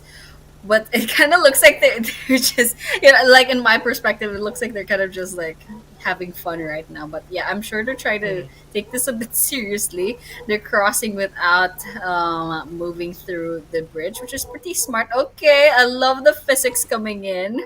It's always the game physics that gets you. But they are already spot moving targets at the nearby. Okay, might be some snipes coming in, but they're not giving away their location just yet. Okay, they see the car, they see the sprite. Okay, but no bullets in. That's a lot of trigger discipline. If that were me, I would be shooting already. But these guys are professionals. All right. The circle's coming in. There's a huge amount of water running in the middle, so it could go either way. It could go near Pachinki. It could go in the military base. So it's quite messy right now. It is. I'm with you there. There's a lot of commotion all over Erangel. So it's also very hard to tell by the way that this looks in stage 2. Like you can, of course, rather since it's really early. I know for a fact that we don't have a short tell on who's gonna make it forward, but in this case, the best we can do is kind of root for a team that we would really want to. If we're gonna talk statistics here, I would really want NEPX to level up a little bit. Being in the number 12, and they were doing marvelously in the previous games.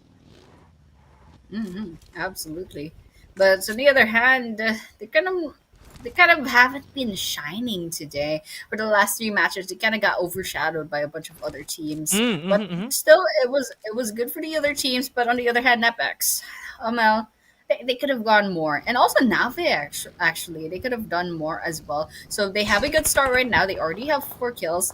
Question is now, will they get a little bit more later on? But on the other hand, SKD roaming around with BAGH. They're just on their cars, not really engaging just yet. Okay, not to disembarks. Your Joker YT nearby, already half health.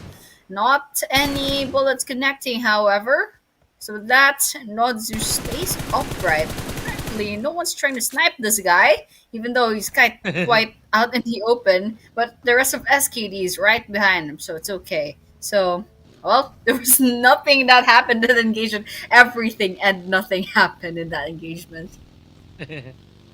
All in vain, right? This is literally ammo test, if anything, on the side of Nodzu right there. And again, SKD being nearby, that's probably the...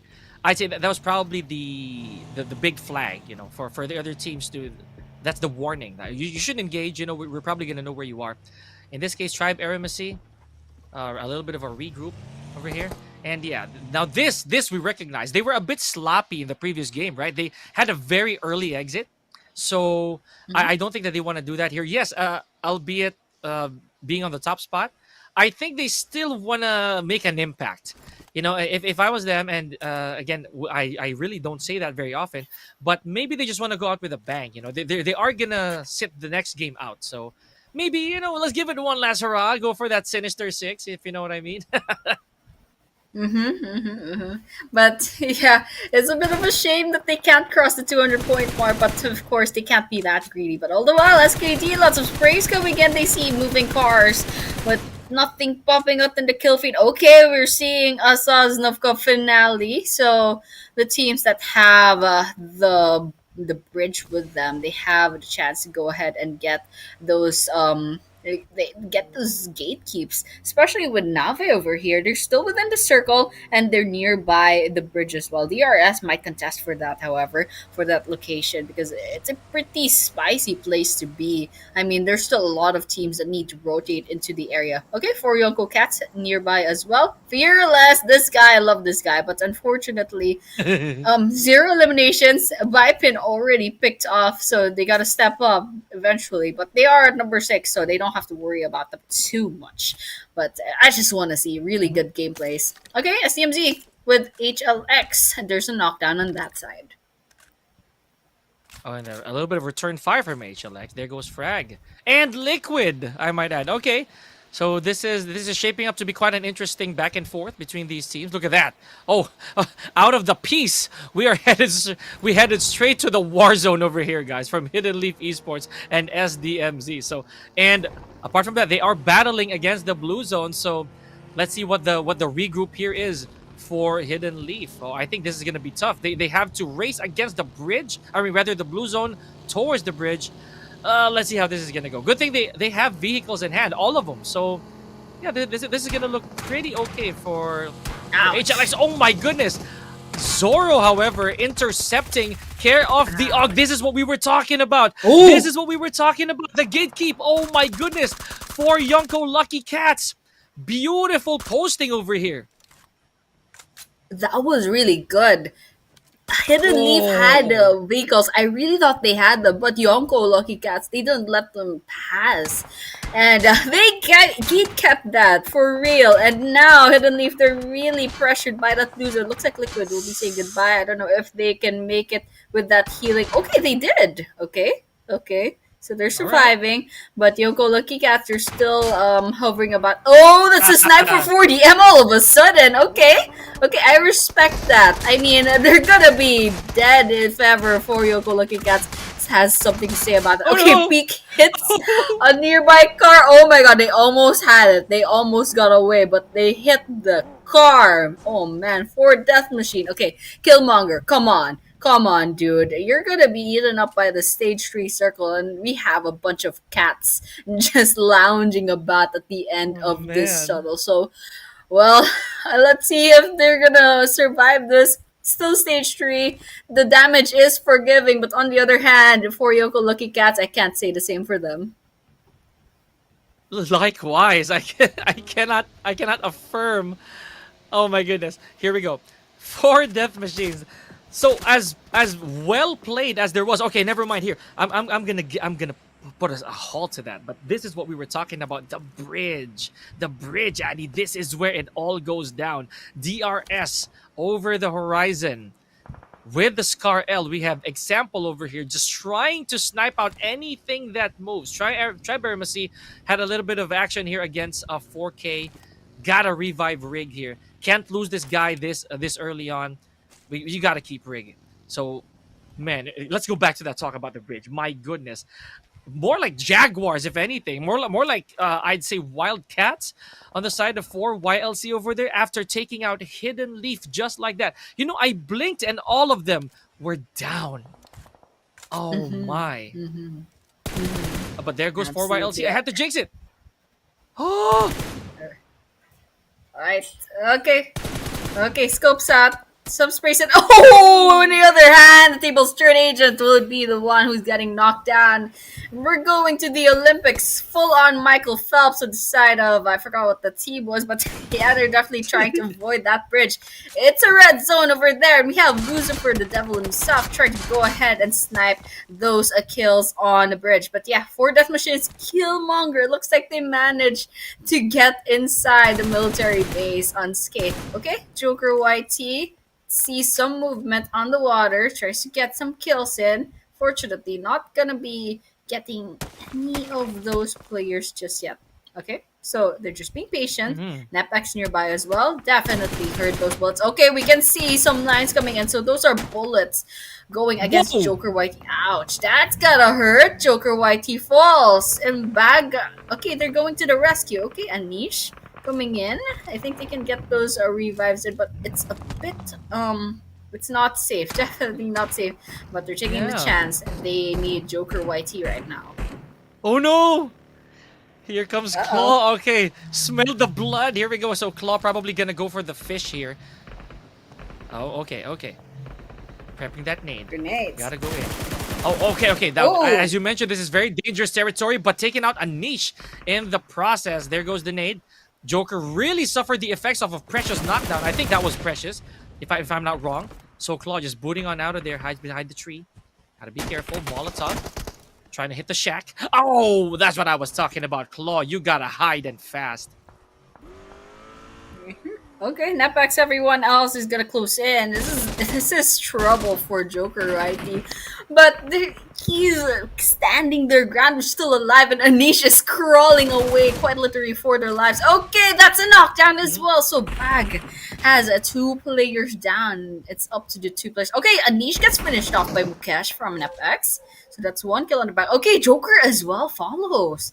And well, that was the end for the half of BAGH. And there are 2 other players nearby, but I don't know if they're going to be coming in, swooping in, trying to get those kills in the bag. But, well, okay, they are, because apparently they're going to be lingering around the place, trying to go against NEPX, try to get that revenge. But whether or not they're going to be finding those kills, it's a question right now, because it looks like NEPX can find Naeem from SDMZ near the water. Mukesh is going to go ahead and deal with that. Yeah, NEPX, so we had to talk about it, right? NEPX doing real fantastic here. I like it. With a complete squad and getting a fair amount of frags. You know, I'd say NEPX is the closest to tying it up with Tribe AEROMACY and DRS, right? Look at this. 4 frags, and again, a complete stack. This is looking really good. I don't want to jinx it, but Tribe AEROMACY a while ago, they did have a little bit interaction with oppositions, granting them 4 frags. Just to recap that real quick, ladies and gentlemen. But now, let's see. Let's see if there's gonna be. Oh my goodness. Okay, never mind. Precious just taking a few bumps over there. Has to leave. Has to exit the premises. Oh, who was that? Okay, not quite sure, but yeah. NEPX within the area. Okay, Mukesh is in the water. I'm not sure what they're thinking right now, but well, they're doing quite well. They have 4 eliminations in the bag, and they still have their full squad walking around. They have a pretty good chance over here, but we still have pretty big fish still swimming around Erangel right now. We still have DRS up. We still have Tribe AEROMACY and SKD as well. They're still alive. But yeah, on the other hand, NEPX Claw on the roll. They find someone from Nave, gets that kill. Wouldn't Mini. Oh, that Cyclone actually gets the kill on Mini from Navi. So Navi is still in trouble. They're down to one player left. Sprays coming in from Claw. Spots the last player of Navi, I believe. Okay, Lucifer running for their life. Okay, but that's not gonna help you quite yet. You just have a vehicle to hide against, and they're out in the open. I'm not a great fan of this positioning, but there's not much you can do at this rate. All the while, okay, Tribe AEROMACY, pretty good right now. They have their vehicles, and SKD is nearby, so there's potential for an engagement right now. Lots of smokes coming in. I think there's potential for a grenade fight over here. Okay, they have the buildings on their side, but AST is gonna be scooping in. Okay, Nodzu falls. Didn't manage to get any damage against Gyante. Alright, that's a finisher on the side of SKD. I like that Gyante with, not just with the weapons, but also with the cars. Good accuracy for that that frag right there. Not very limber, but here we go. Gyante, never mind. I jinxed it. We got Tribe AEROMACY. Now down to the last man. I am so sorry, Delta. This is not your fault. Okay, this actually may be. I was just kidding, but if you can go for the revive here, then this still might be salvageable. Delta heavily surrounded though. This is gonna be bad for Tribe AEROMACY. They did have 4 frags. Okay, 2 players left. Oh, SKD. They're this last member. We got Pekka over here. If you do survive this. Oh, okay, just still fighting back, but not a lot of room to wiggle. Just takes a couple more shots. Alright. Okay, Killer YT crawling for the ladder. Okay, that's a finisher. Okay. That one distraction. I don't know if they did that on purpose, but DRS pretty much used the dying player to their advantage. I respect that. I respect it heavily. But on the other hand, all the while BAGH also loses their place, and now we're down to 4 teams. So Real Savages, Skywalker, that's all that's left, and 4GM for Death Machine, also a 1-player squad. And DRS is still alive with 3 players, and NEPX, who has been on a roll so far, is also still alive. But on the other hand, if we're talking about roles, it's DRS with 12 eliminations. They are the big fish right now. They are the Goliaths. So the question is now, who will be coming home with the winner chicken dinner for the last Erangel map? Because, well, we have 2 really strong contenders right now. It's DRS and NEPX.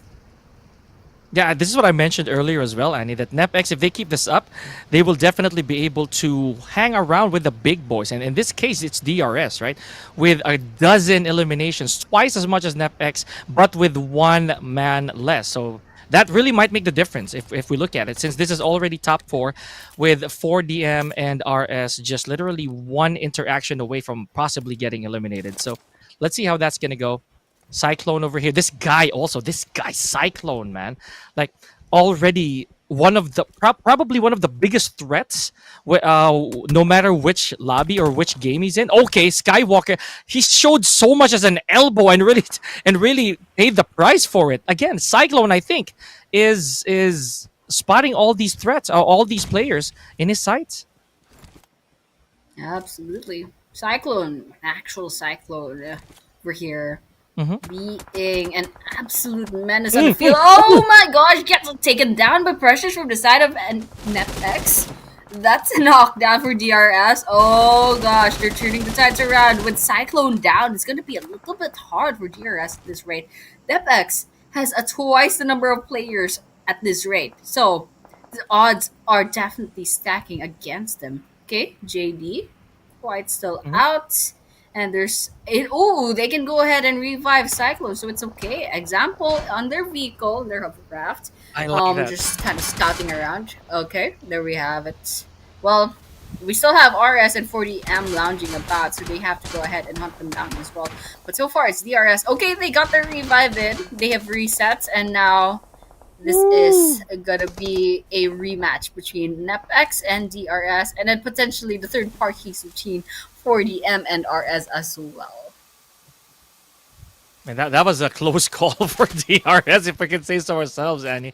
Because should that have been the end of Cyclone, the tides would be completely different here. So, and NEPX, right? No slouch with 6 eliminations and a complete squad. It means that they held their ground pretty well, leading to our top 4. And you know what this means? The points are already pretty abundant here. So it is going to be very, very important. Meanwhile, Rex taking out JD, or JDI, if we're reading that correctly. Let's see how that's going to go. Killmonger here, just dipping in on the action. Okay, putting some bullets with the amphibian here. All right. Yep. Mm-hmm. We're just gonna be watching out to them. Well, not much progress right now. It's still the same players. It's still alive. Same 9 players. They're kind of stretching this out quite a bit. Oh, I mean, I respect it though. They can go ahead and take all their time. This is pretty much your second to their last chance. And that price was no joke. Okay, DRS example finds one from NEPX, but that's not a finisher yet. Skywalker still has their eyes on Killmonger. It's just waiting for him to peak. One wrong move and Killmonger, this guy is toast. But yeah, on the other hand, Skywalker is just being really, really patient right now. DRS is still in the forest area. Lots of trees to come in. These guys are really playing it safe. Okay, we're just looking at the circle right now. It's going to be a minute before we're going to be moving on to stage 8. So it's going to be a while before these guys are forced to kind of go against each other. Okay, let's just be patient. Just a little bit more. All right, we have all day, guys. We have all night if you want. they're just playing it safe. They're just playing it safe. And no rush, people. You know, we got a couple more zones to work with. But having said that, I think this is what they want, right? They want the flush out. They want the mechanic itself to be the one to dictate when they should come out. Skywalker here, look at this, wisely, slowly wiggling out of the shack. Just gotta take it, again, as you mentioned, slow.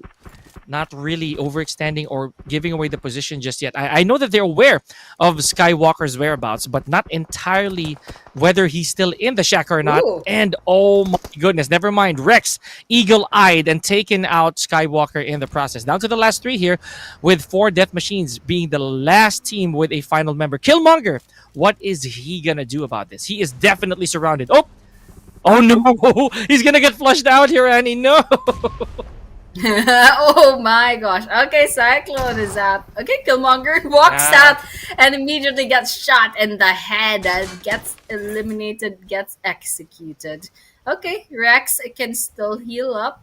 Now, this is a 3 versus 4 between NEPX and DRS. Sprays coming in. Cyclone. Okay. Lots of bullets coming in, but still playing it safe.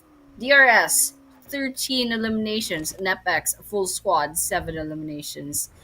It's a 50-50 if you ask me, but still, there can only be 1. And right now, the circle is favoring DRS, and they have a lot of ground covered, a lot of safe ground covered. But still, in a few seconds, that stage 8 circle is going to close in. So, well, let's just keep on a lookout.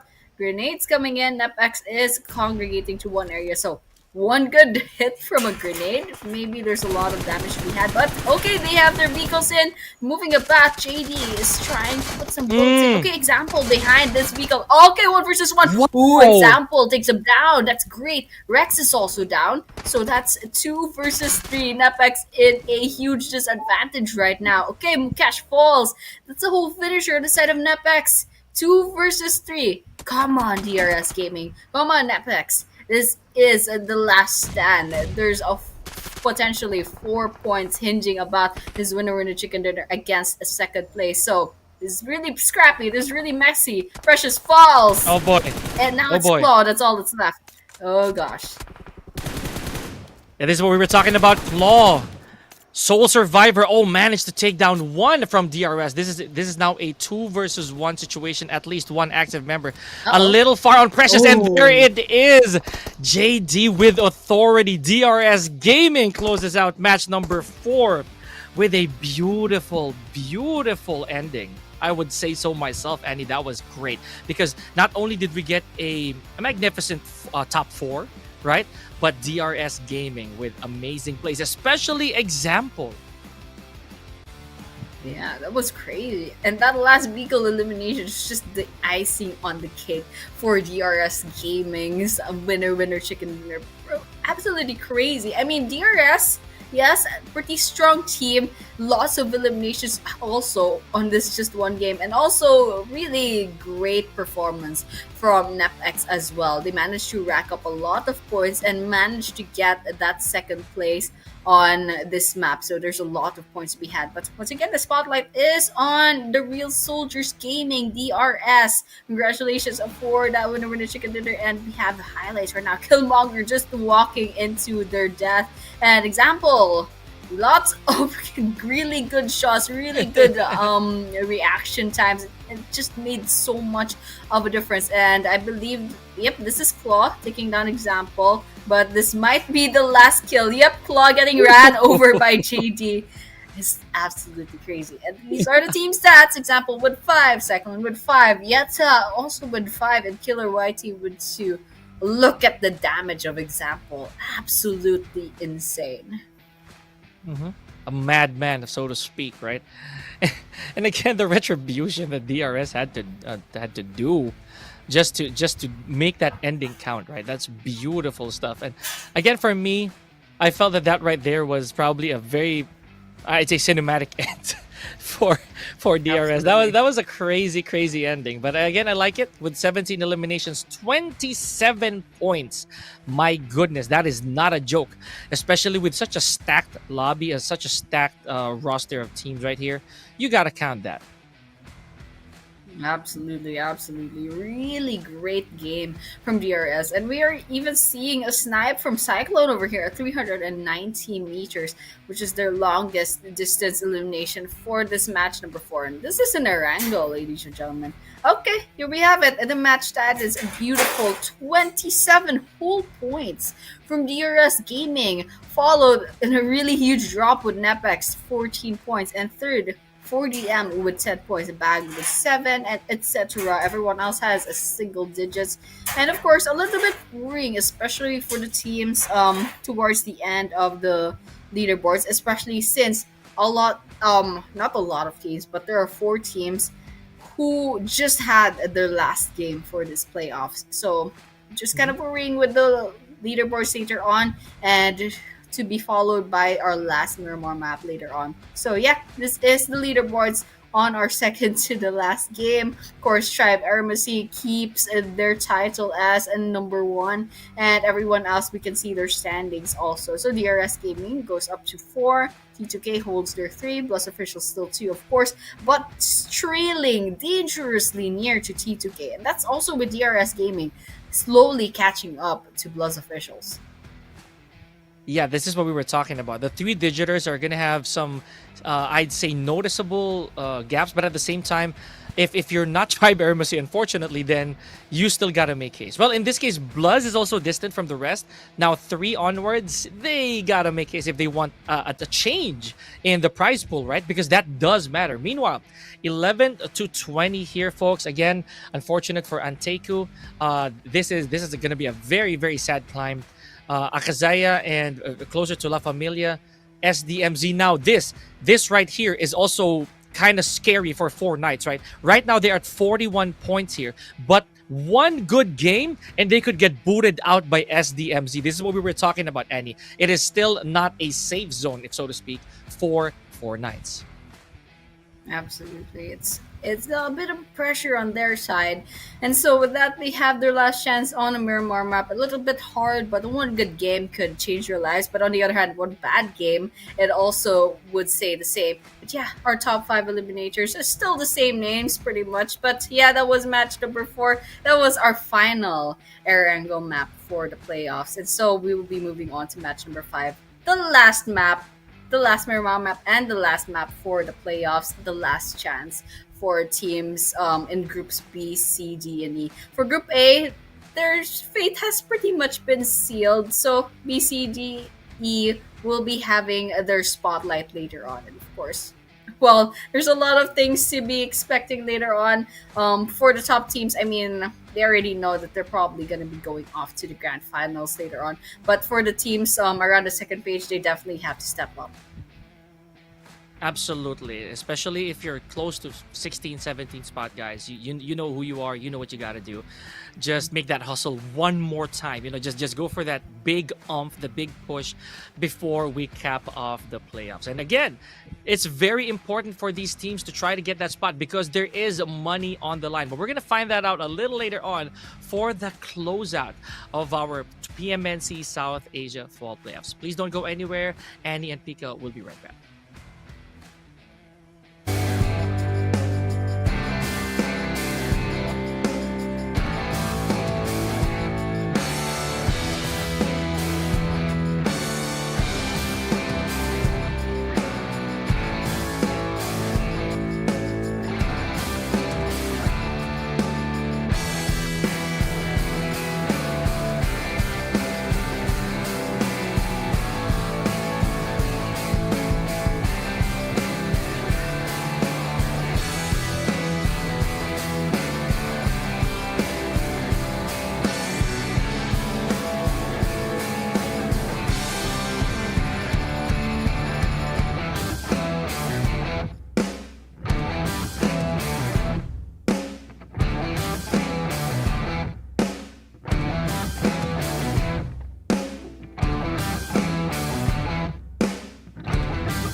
Welcome to Metro Royale Advanced Tips. In this video, we'll be going over some underrated Metro Royale tips. In Metro Royale, these little techniques can help us gain the upper hand in battle. Let me give you a few tips. Number 1, gear selection. When you're short on Metro cash, you should prioritize high-quality ammo over a high-quality firearm, because in battle, the damage output of a high-quality firearm paired with low-quality ammo is lower than that of a low-quality firearm paired with high-quality ammo. Number 2, target boss weaknesses. Some Metro Royale bosses have weaknesses, such as the bosses at Missile Silo and Armory Outpost on the Arctic Base, Advanced Map. They carry 2 liquid nitrogen tanks on their back. Destroying these tanks stuns them, making them easier to defeat. Number 3, tactical mines. As you all know, approaching a tactical mine will set off an explosion that blinds you or unleashes poison. However, if you discover an enemy tactical mine in advance, you can fire at it to destroy it. On the other hand, when it comes to using tactical mines, you want to place them where the enemy is guaranteed to walk. Even if they discover the mine, the shot they fire to destroy the mine will alert you of their approach. Number 4, minecart tip. When using a minecart solo, the fastest speed you can reach is 43 kilometers per hour. When you have a teammate with you, you can ride the minecart together and achieve even higher speeds. Number 5, climbing tip. If you're ambushed by enemies while climbing a ladder, tap the jump button to land back on the ground for a quick retaliation and avoid getting caught out mid-climb. Metro Royale has even more secrets, such as destructible lights, which can dim the environment. There's still much more to discover. That's all for this Metro Royale guide. See you next time.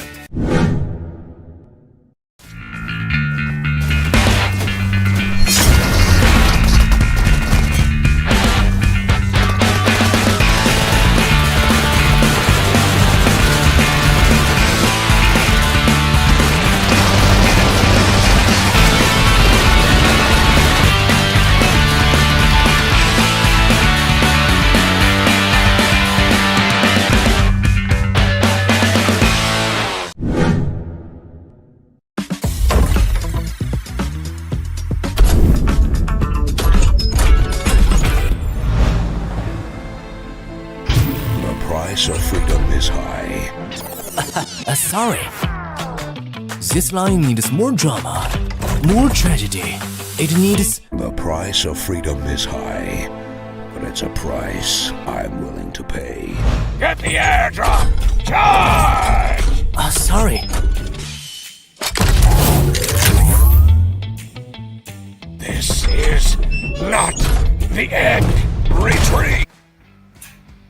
Ah, yeah, finally. This is gonna be the last match, Pika. This is the 2025 PMNC South Asia Playoffs. We are in day number 4, match number 5. The final match that will decide who will be walking into the grand finals next week. So once again, we're casters, and we are very, very excited to see how Miramar will end up. Well, Pika, it's been fun. What are your expectations for later on?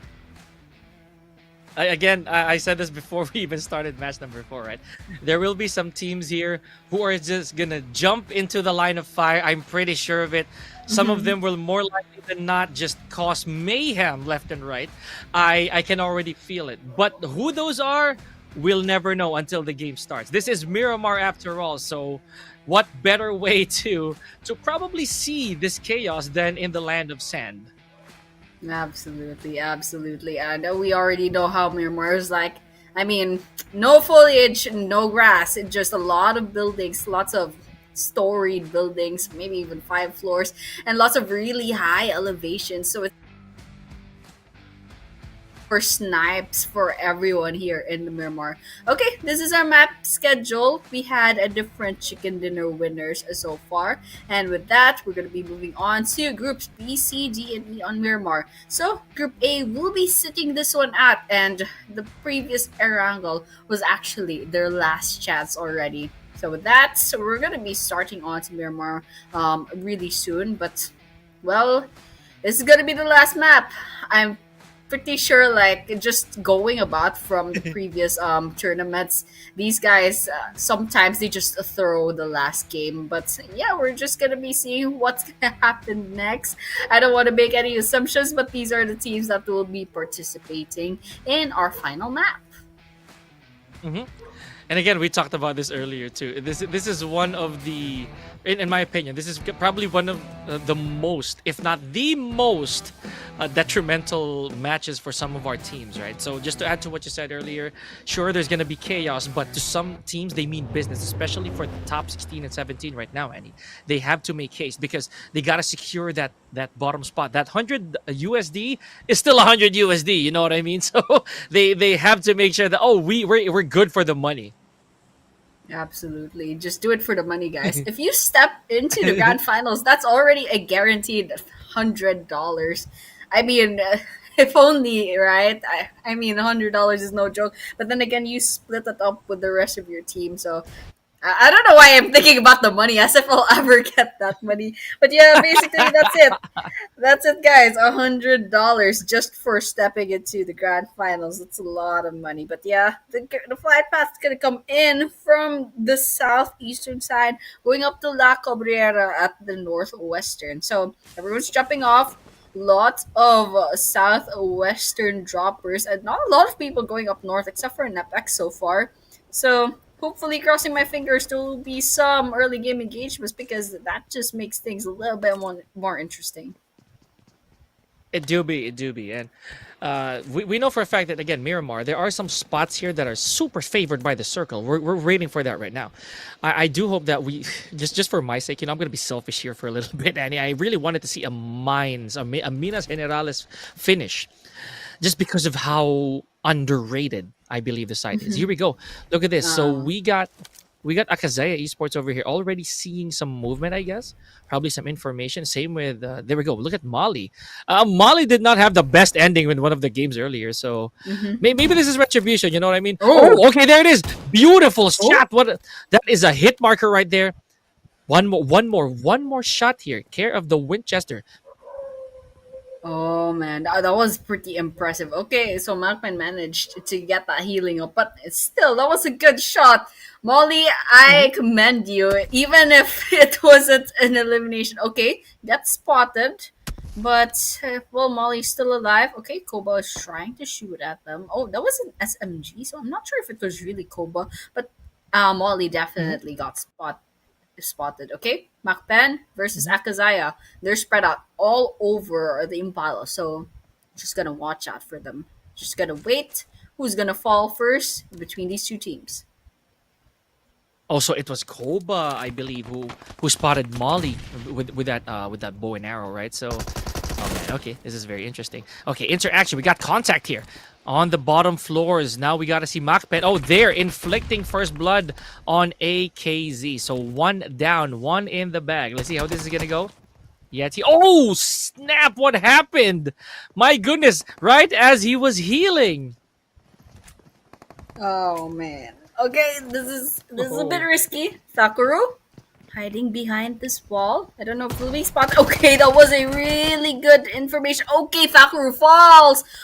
Oh my gosh, Molly's all that stuff. It is hanging on by a thread, but it's a good thing that they have a bunch of healing items in the bag. But well, with MAKPEN surrounding Molly, I don't know if he can hold on any longer. So with that, Molly managed to heal up, but MAKPEN definitely will not let them get away. Okay, that's a 1 versus 1. Ooh, Jack falls by the hands of Molly, but Molly gave away their information. So MAKPEN, with 2 players still standing, they're not gonna let them get away with this. Right.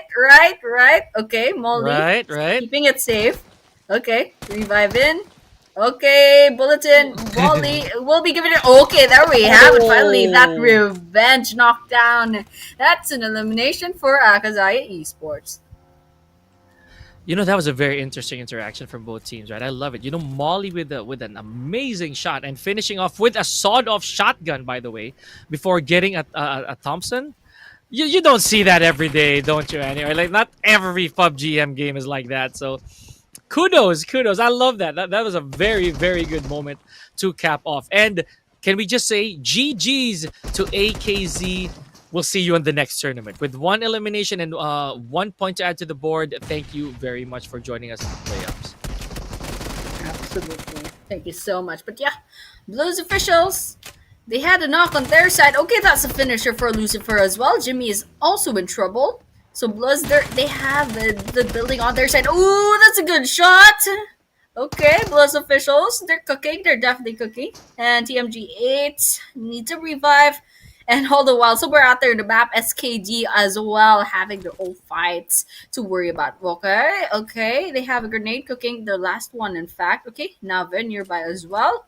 Managed to get that revive in. Mini is on the red, kind of confused as what's happening right now, but yeah. All the while, SKD's also... Okay, Wokai out in the open, gives away their information, and Doom is gonna walk in. Wokai is quite low on health. It's not a good look at this rate, but... The thing is, BLUZZ does have more information, and they know where 2 players from Nave is going to be. Man, yeah, you're right. You know, that's not a very good spot for Woki to begin with. Oh, just ganging up on Nave over here.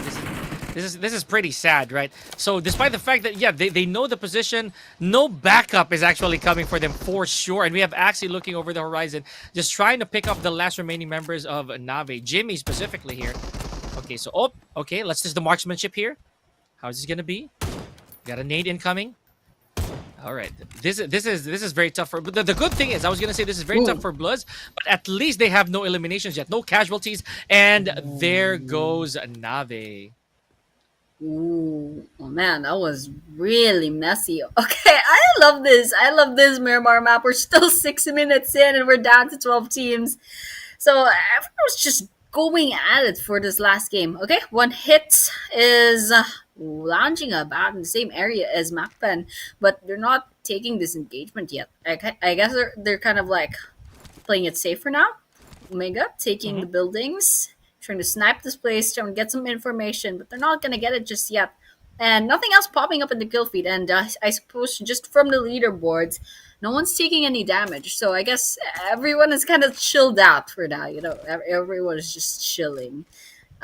We had a pretty messy first 5 to 6 minutes, but now everyone's like, okay, let's take this seriously. It's the last map. Try to get as much points as possible. Oh yeah, they also can't let go of the placement points, right? They have to make sure they make it to the top 8. So it is this is most likely a very mutual ceasefire for the time being for some of our teams. Let's see how this is gonna go. 4 nights they've been hot and cold. I think we talked about that earlier. They're very hot and cold every now and then. So let's see if 4 nights they are, if I remember correctly, they are currently at the cusp of also being within the top 16. So let's see how they're gonna do here. At least for the overalls, right? I want to see how that's gonna go. DRS Gaming, so Cyclone, probably my favorite player right now, for the final day, has been showing up a lot of crazy plays. Annie, I don't know what you think. Absolutely. I mean, a lot of these teams have actually been popping off today, but still, Right? um, yeah, there was a lot of impressive plays coming in from a lot of teams, lots of unexpected teams as well. But in the end, there will only be 16 teams that will be moving forward to the grand finals. But nonetheless, 12 teams left, 46 players, and we are 8 minutes into the game. And well, just looking at the leaderboards, looks like MAKPEN is down to half their team left, and everyone else is still a full man squad. So that's just a little bit of a disadvantage on their part, and especially with one hit trying to put as much pressure on them as possible. There's no one there in the upper floor, so Omega. I'm not sure what they're trying to cook over there, but yeah, okay. There's the circle towards the western side, just a little bit with Picado and the power grid, and there's a lot of open spaces as well. So, well, let's just see what happens later on. Everyone's kind of just settling in. One hit is still kind of trying to get information. MAKPEN's there, but they're very restless. I don't know why. I guess they're trying to make some like footstep noises. I'm not sure what they're trying to do here, but yeah, MAKPEN's definitely not risking it. Yeah, I think that's also the plan, right? They're trying to lure in these people to go inside their compounds, maybe just for a little bit of interaction. Meanwhile, speaking of interaction, we have Killer YT getting his hands full and some blood care of the DBS. So I believe that was from one hit. I think that was Omega that was just taken out. There we go. Liquid tried to peel out of the vicinity, taking a lot of damage. Look at that, making it rain from a DRS game. So that right there is already, oh no, never mind, that was from HLX, pardon me, not from one hit, it was from a hidden leaf. So we did have one member gone, but look at this HLX, let's not forget they do have 4 names on the board there, so really good standings, I would say so. Absolutely. Okay. T2K gets me shot down by 4DM. Oh, here we have it. One hit versus MAKPEN gets one. And that's a finisher on the side of a one hit. Okay. That's a lot of casualties, but MAKPEN still has one player left. And, well, I think they're getting away. And, okay. Corrupt. I'm so sorry. You know what, MAKPEN? They're just inside of this building. Pardon me. And they managed to get away from one hit, but on the other hand, they have to worry about that blue zone. I mean, this is still stage number 2, but eventually they'll have to get out there because they're almost 2 kilometers away from the safe play zone. So with that one hit, well, they're also staying about. I'm not sure what their plan's gonna be, but they definitely should probably get out of that spot really soon. Oh yeah, you don't have to worry about the ant bites, really, right? It's the travel, I feel, that's gonna be very arduous for MAKPEN to try and accomplish. So any other team, for that matter, if they're still far from the zone, you gotta make haste. This is gonna be a very tough climb should you delay this any further. So yep, here we go, MAKPEN. I do not know what this is. Is this gonna be an attempt to probably sacrifice, or no? I don't think so. Yeah, because there's still an attempt to heal. Probably just trying to take one with him, 1 or 2 members of one hit. But one hit knows better. Look at that, they're getting out of there, getting out of dodge. Yep. I mean, MAKPEN has nothing to lose at this rate, and one hit. I guess they're gonna be cutting their losses at this rate. They're like, okay, you can stay there if you want. We're gonna be going to the play zone, where there are like a lot more eliminations to be had, rather than risk trying to hunt down the last player of MAKPEN. And basically expend a lot of their resources trying to heal up within the blue zone. So basically, yep, cutting their losses, and everyone else, I mean, NEPX right here, they're nearby 40M. Yep, 40M is still a full man squad. Goes the same with NEPX. This will be interesting if ever they take this engagement, and they definitely are making a lot of noise. So they have information. They're just looking for a really good start for this initiation. Just initiate this engagement. Absolutely. And again, we're probably proven wrong here. I don't know, guys. That these teams are going to be very bloodthirsty. Okay, speaking of bloodthirsty, for Death Machines, you're looking for action, but still waiting for the cavalry. Okay, here we go. Slow and steady. Just taking the shots. 2 seconds more. Goes for the nade. Okay. Yep. We're going to see contact here. Yep, here we go. Oh, 1 down. We have Cool on his knees already. Okay, 1 versus 1 P. Okay, behind this car. Oh, that's a lot of dodging, but in the end, it's no. 4 Death Machines. We say goodbye. Ouch, that's gonna hurt. Now it's Aditya, that's all that's left. Especially if Killmonger can't get revived. Killmonger's quite far away. And NEPX, they're hunting them down. I think Rex is down as well. I think, yep. Okay, there's only just Pressures, that's all that's left. If Rex doesn't get healed up, then it's just Pressures that's all going to be left. And Aditya, last person standing on the side of 4 Death Machines, will be trying to get away with their car. So, okay, Rex gets finished off eventually, and then, okay, they're just going to be hunting down Precious. Killmonger, ooh, okay, Aditya might be going for Killmonger. Maybe it still can be saved. Nice. Let's see if they get this one. Okay, very low on health. I think they'll have this with the bag. 10 seconds. All right. And I'm looking at Precious too. I think Precious is probably making his way into the compound. Just sensing a little bit. Oh, but someone is firing on Precious. Oh, from somebody else. That was Zayu from SDMZ. Putting the finishing touches on NEPX. That was a bit unfortunate. I think that Precious really did know that Killmonger was going to be saved. My goodness, Andy, that was so tragic. Oh yeah, that was crazy. I mean, saved by SDMZ unknowingly. I mean, you gotta do what you gotta do, but still, there's always a bigger fish somewhere. That was pretty much like the great example of there's always a bigger fish. All right, so SDMZ dealt with that NEPX. And 40M, they still have 2 players left standing. T2K, a bit in trouble. ASL, still alive. And MAKPEN, still alive as well. Managed to get into, out of the play zone, rather. Out of the blue zone, rather. And so with that, I mean, all this guy can do right now at this rate is kind of stay alive. They're still not in placement point territory, so they gotta have to wait for everyone else to pick each other off before going ahead and try to get some more engagements and more eliminations in. But yeah, pretty much this is what's happening right now. 11 teams, 36 players still standing, and we still have BLUZZ officials sitting at the number 1.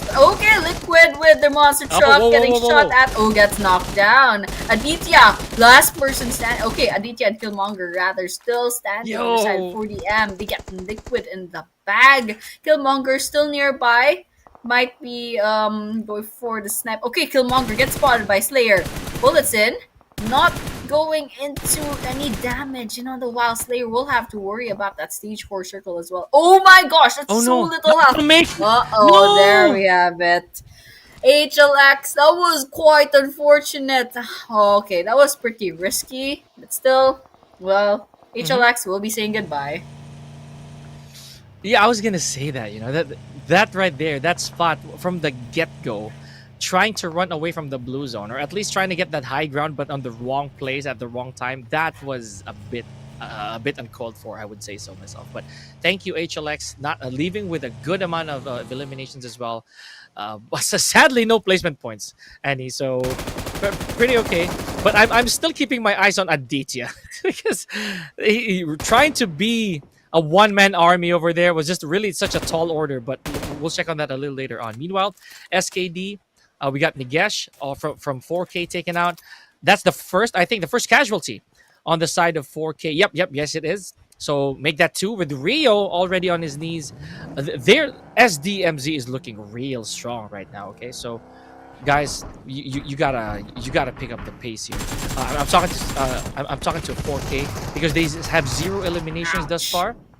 All right. Oh yeah, that's what we're talking about. Ouch, that absolutely hurts. Okay, Venom's the last one, so I mean it's gonna be hard. I mean there's several teams they have to look out for. There's MAKPEN going in for the chase, SDMZ under North, BLUZZ as well. No matter where you look, this guy is not safe, and Venom's pretty much. Okay, this guy has no clothes on. I got distracted, but yeah, pretty much it. This guy is in trouble. I mean, everywhere they look, there's potentially someone just waiting for them to make a mistake and get a shot at. But yeah, ABRUPT Slayers still alive, trying to see if they can get their first kill on this game. But it looks like they're kind of playing it safe. Okay, that circle's gonna close into a lot of elevations. Okay, we're seeing a bunch of I think there's a knockdown just nearby SDMZ. So we're down to 9 teams, 29 players, and we're 18 minutes into this game. MAKPEN, okay, there's only one person in MAKPEN left. For that machine, Aditya still alive. Okay, spots DRS. Tries to snipe them, but it's not gonna be a knockdown yet. Man, again, Aditya. You're probably one of the most iconic players in this game thus far, Annie. We'll get back to Aditya later on. It would be such a heartbreaker if we didn't see how Aditya would go, if Aditya does go. So, ASL over here, still looking steady, just looking sharp. And you did mention, yeah, there's a lot of predators. There are a lot of predators right here, all around the safari, if so to speak. And now we're gonna see a little bit of that. Look at that! Look at that! This entire compound is gonna be a war zone in just a few seconds. SKD going in for a flush. Who's gonna come out on top here, Annie? Ooh. Okay, grenades. Oh, there's some damage coming in. Ooh, okay. All the while, Cyclone also somewhere out there. DRS. Molly burning the floor. Just cornering Jane right now. Okay. ASL. Okay, that Molly is gonna be extinguished. Yep, that's pretty much it. SKD. Just right outside. Circling around like vultures. Ouch, it's gonna hurt. Himson gets that kill in the back. Okay, Cherry falls as well. 2 down on the side of ASL. Now all that's left is kind of hunt down Jane and Gangsta. Okay? SKD, they have the floor, they have the roof rather as well. They have the roof as well. They have the outside surrounded. Gangsta's not so gangster anymore. Jane is still inside. This is a standoff, but it's just a little bit too hard, especially with all the pressure putting in by SKD. Alright, grenades coming in, but their resources are fine. Okay, 2 down on the side of SKD. Will this be a clutch by Gangsta? Okay, one more. Oh, that's a spray in. There's a 3rd person down from SKD. Oh, wow. That was a turntable, guys. SKD gets eliminated off of Gangsta's absolute Gangsta moves over there. That was insane.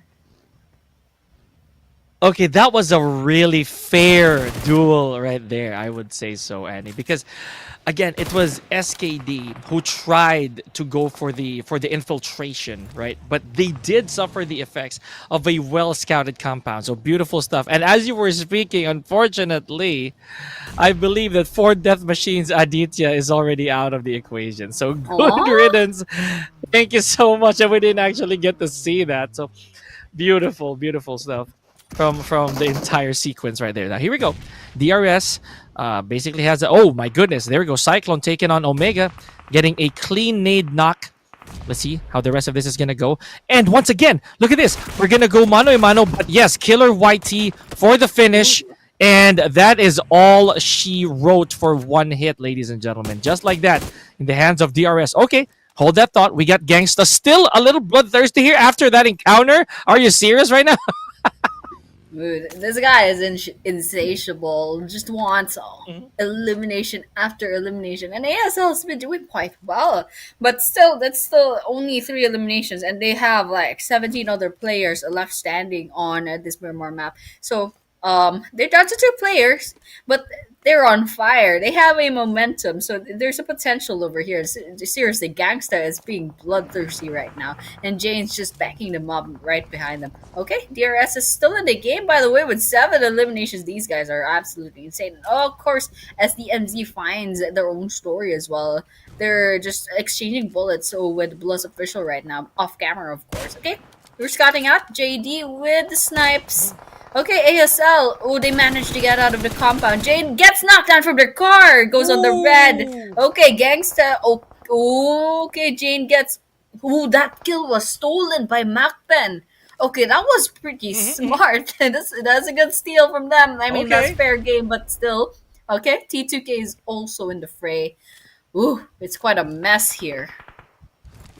It is, absolutely. That is what we were expecting, right? But not this late. And it's okay. We can still take it. Now, trained to kill. Here we go, ladies and gentlemen. We still have a couple members left, and they have 0 eliminations. So they were just by the sidelines as all of this was going down. Sadly, though, they did lose a member. And Gangsta, again, last man standing. You had to say it. We had to jinx it as well. This man is now going to be tested. You know, this man's mettle is going to be put on the... See how much longer Gangsta can withstand this. And we're not looking after bullets here. I think it's just a matter of firepower, literal firepower, to flush out a Gangsta from that compound. All these teams right here, they have to fight a little bit longer. We only do have 2 complete teams, folks. We have DRS and SDMZ. You see, this is how DRS was also able to survive a while ago, right? If you remember, Annie, they were just holding their ground, just waiting for everybody to make the job a little easier for them. And they have the highest number of eliminations. Oh, DRS is on fire today, not just in this match, in the previous matches as well. Yes, they're climbing steadily. Actually, look at that. They're almost contending against the BLUZZ right now. That's a 3-point difference as well. So, well, just watch out for the final leaderboards of the playoffs later on. But for now, we are looking at what C2K is up to. They're down to 2 players, Mr. Zerdy and Ignis all the time. Okay, Gangsta's in trouble. Gets spotted. Yep. There we have it. Grenades in. It's cooking. A few more seconds. Okay, thrown. And will it hit? Okay, it hit the roof. And Gangsta probably has information that is not safe anymore up here. Okay, BLUZZ, they're already throwing some grenades in. They know SDMZ is nearby, but I don't like their positioning at all. It's pretty much a funnel for damage on their side. And you can tell Xerox is just running away from this place. Okay, Cyclone cooking up a grenade. SDMZ's right below them. They have the high ground. Cyclone already on fire with 3 eliminations on their side. Okay, I don't know where JD is, but this guy needs the revive as well if they want to stay a 4-man squad. But yeah, this is a standoff. Basically, everyone's just waiting for the right moment to strike. And that circle's already in stage 7, so it's just going to be forcing BLUZZ to kind of rotate into the area. It's going to be a little bit hard, especially since SDMZ is already settled in there. Oh yeah, it's true enough. This is going to be painful, right? So the blue zone also has to be put into account here. I know for a fact that these players are going to try to avoid that as much as possible. There's so much pain for each second you stay there. Okay, so here we go. DRS, again, trying to hold on to that numbers advantage as well as the frags. As you mentioned, SDMZ, very, I'd say very close for contention here against DRS. They're just 1 frag away from tying things up. Of course, not with the points, not with the total points, but looking good. Oh, MAKPEN, there they go. 5 eliminations.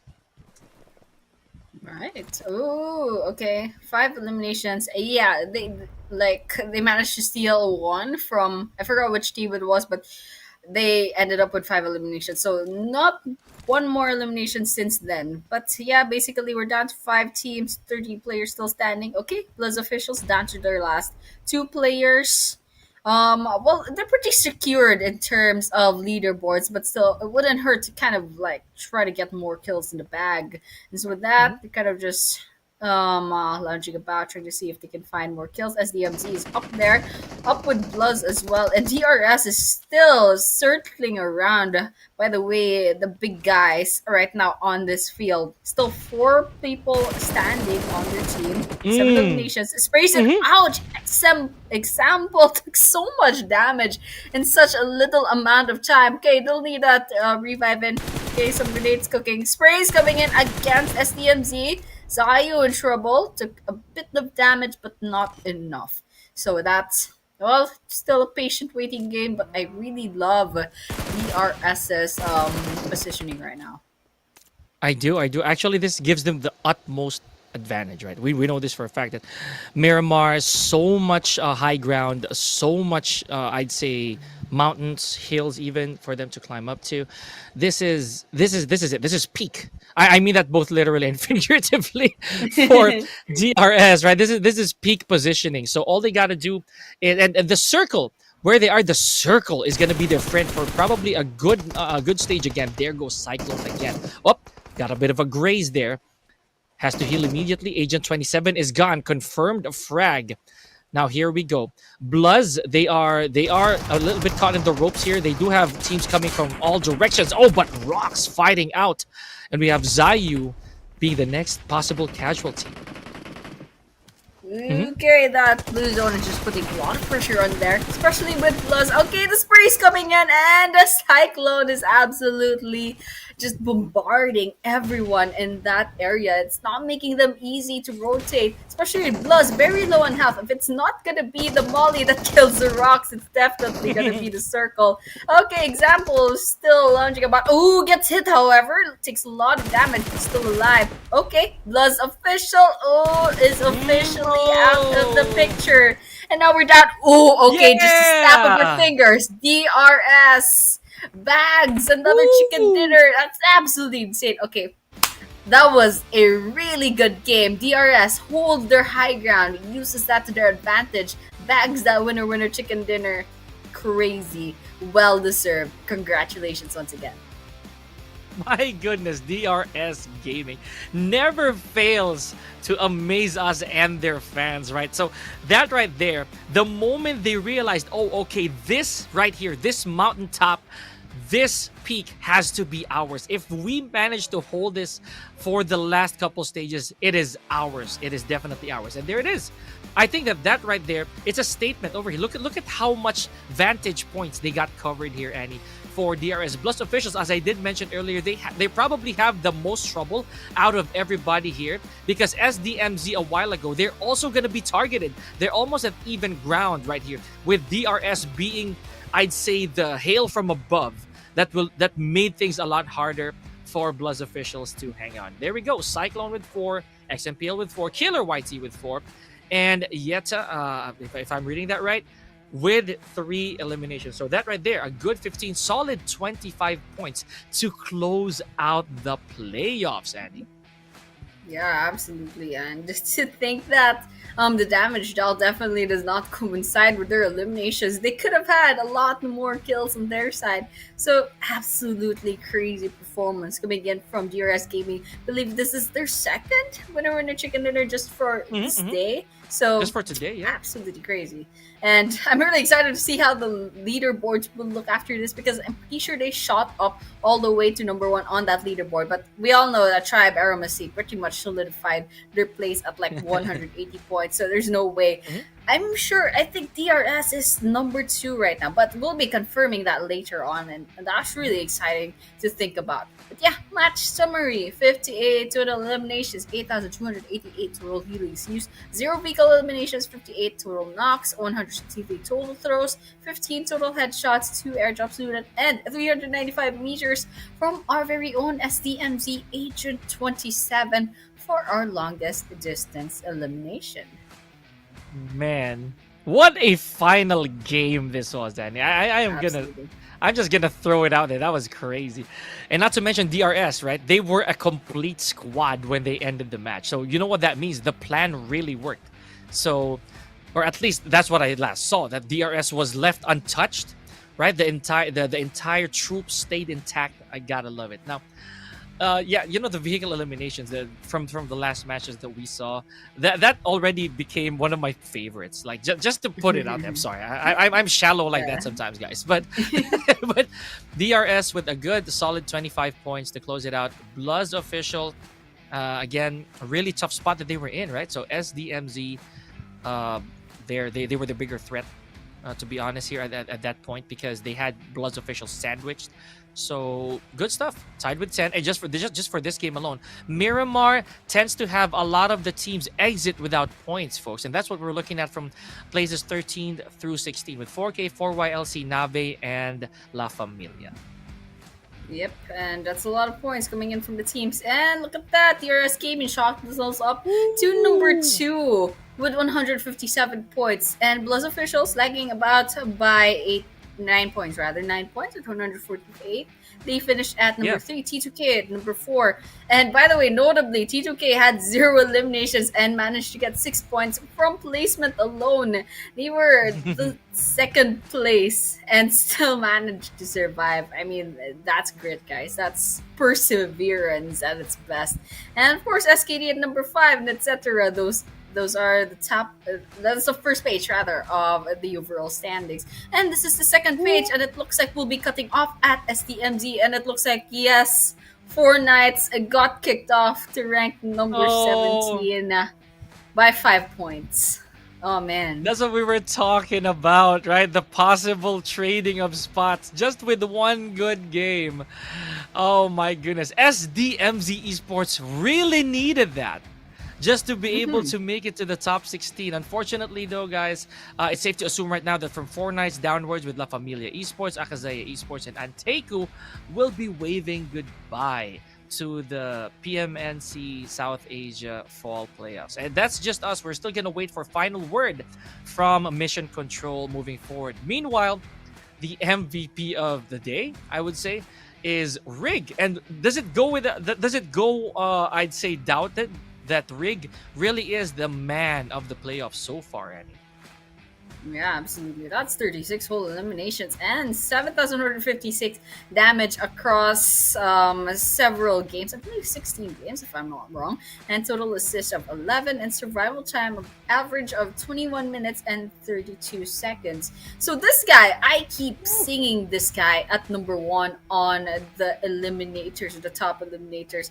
So, well, it's no wonder that Tribe AEROMACY is always sitting at number 1, because this guy is always with AST Delta as well.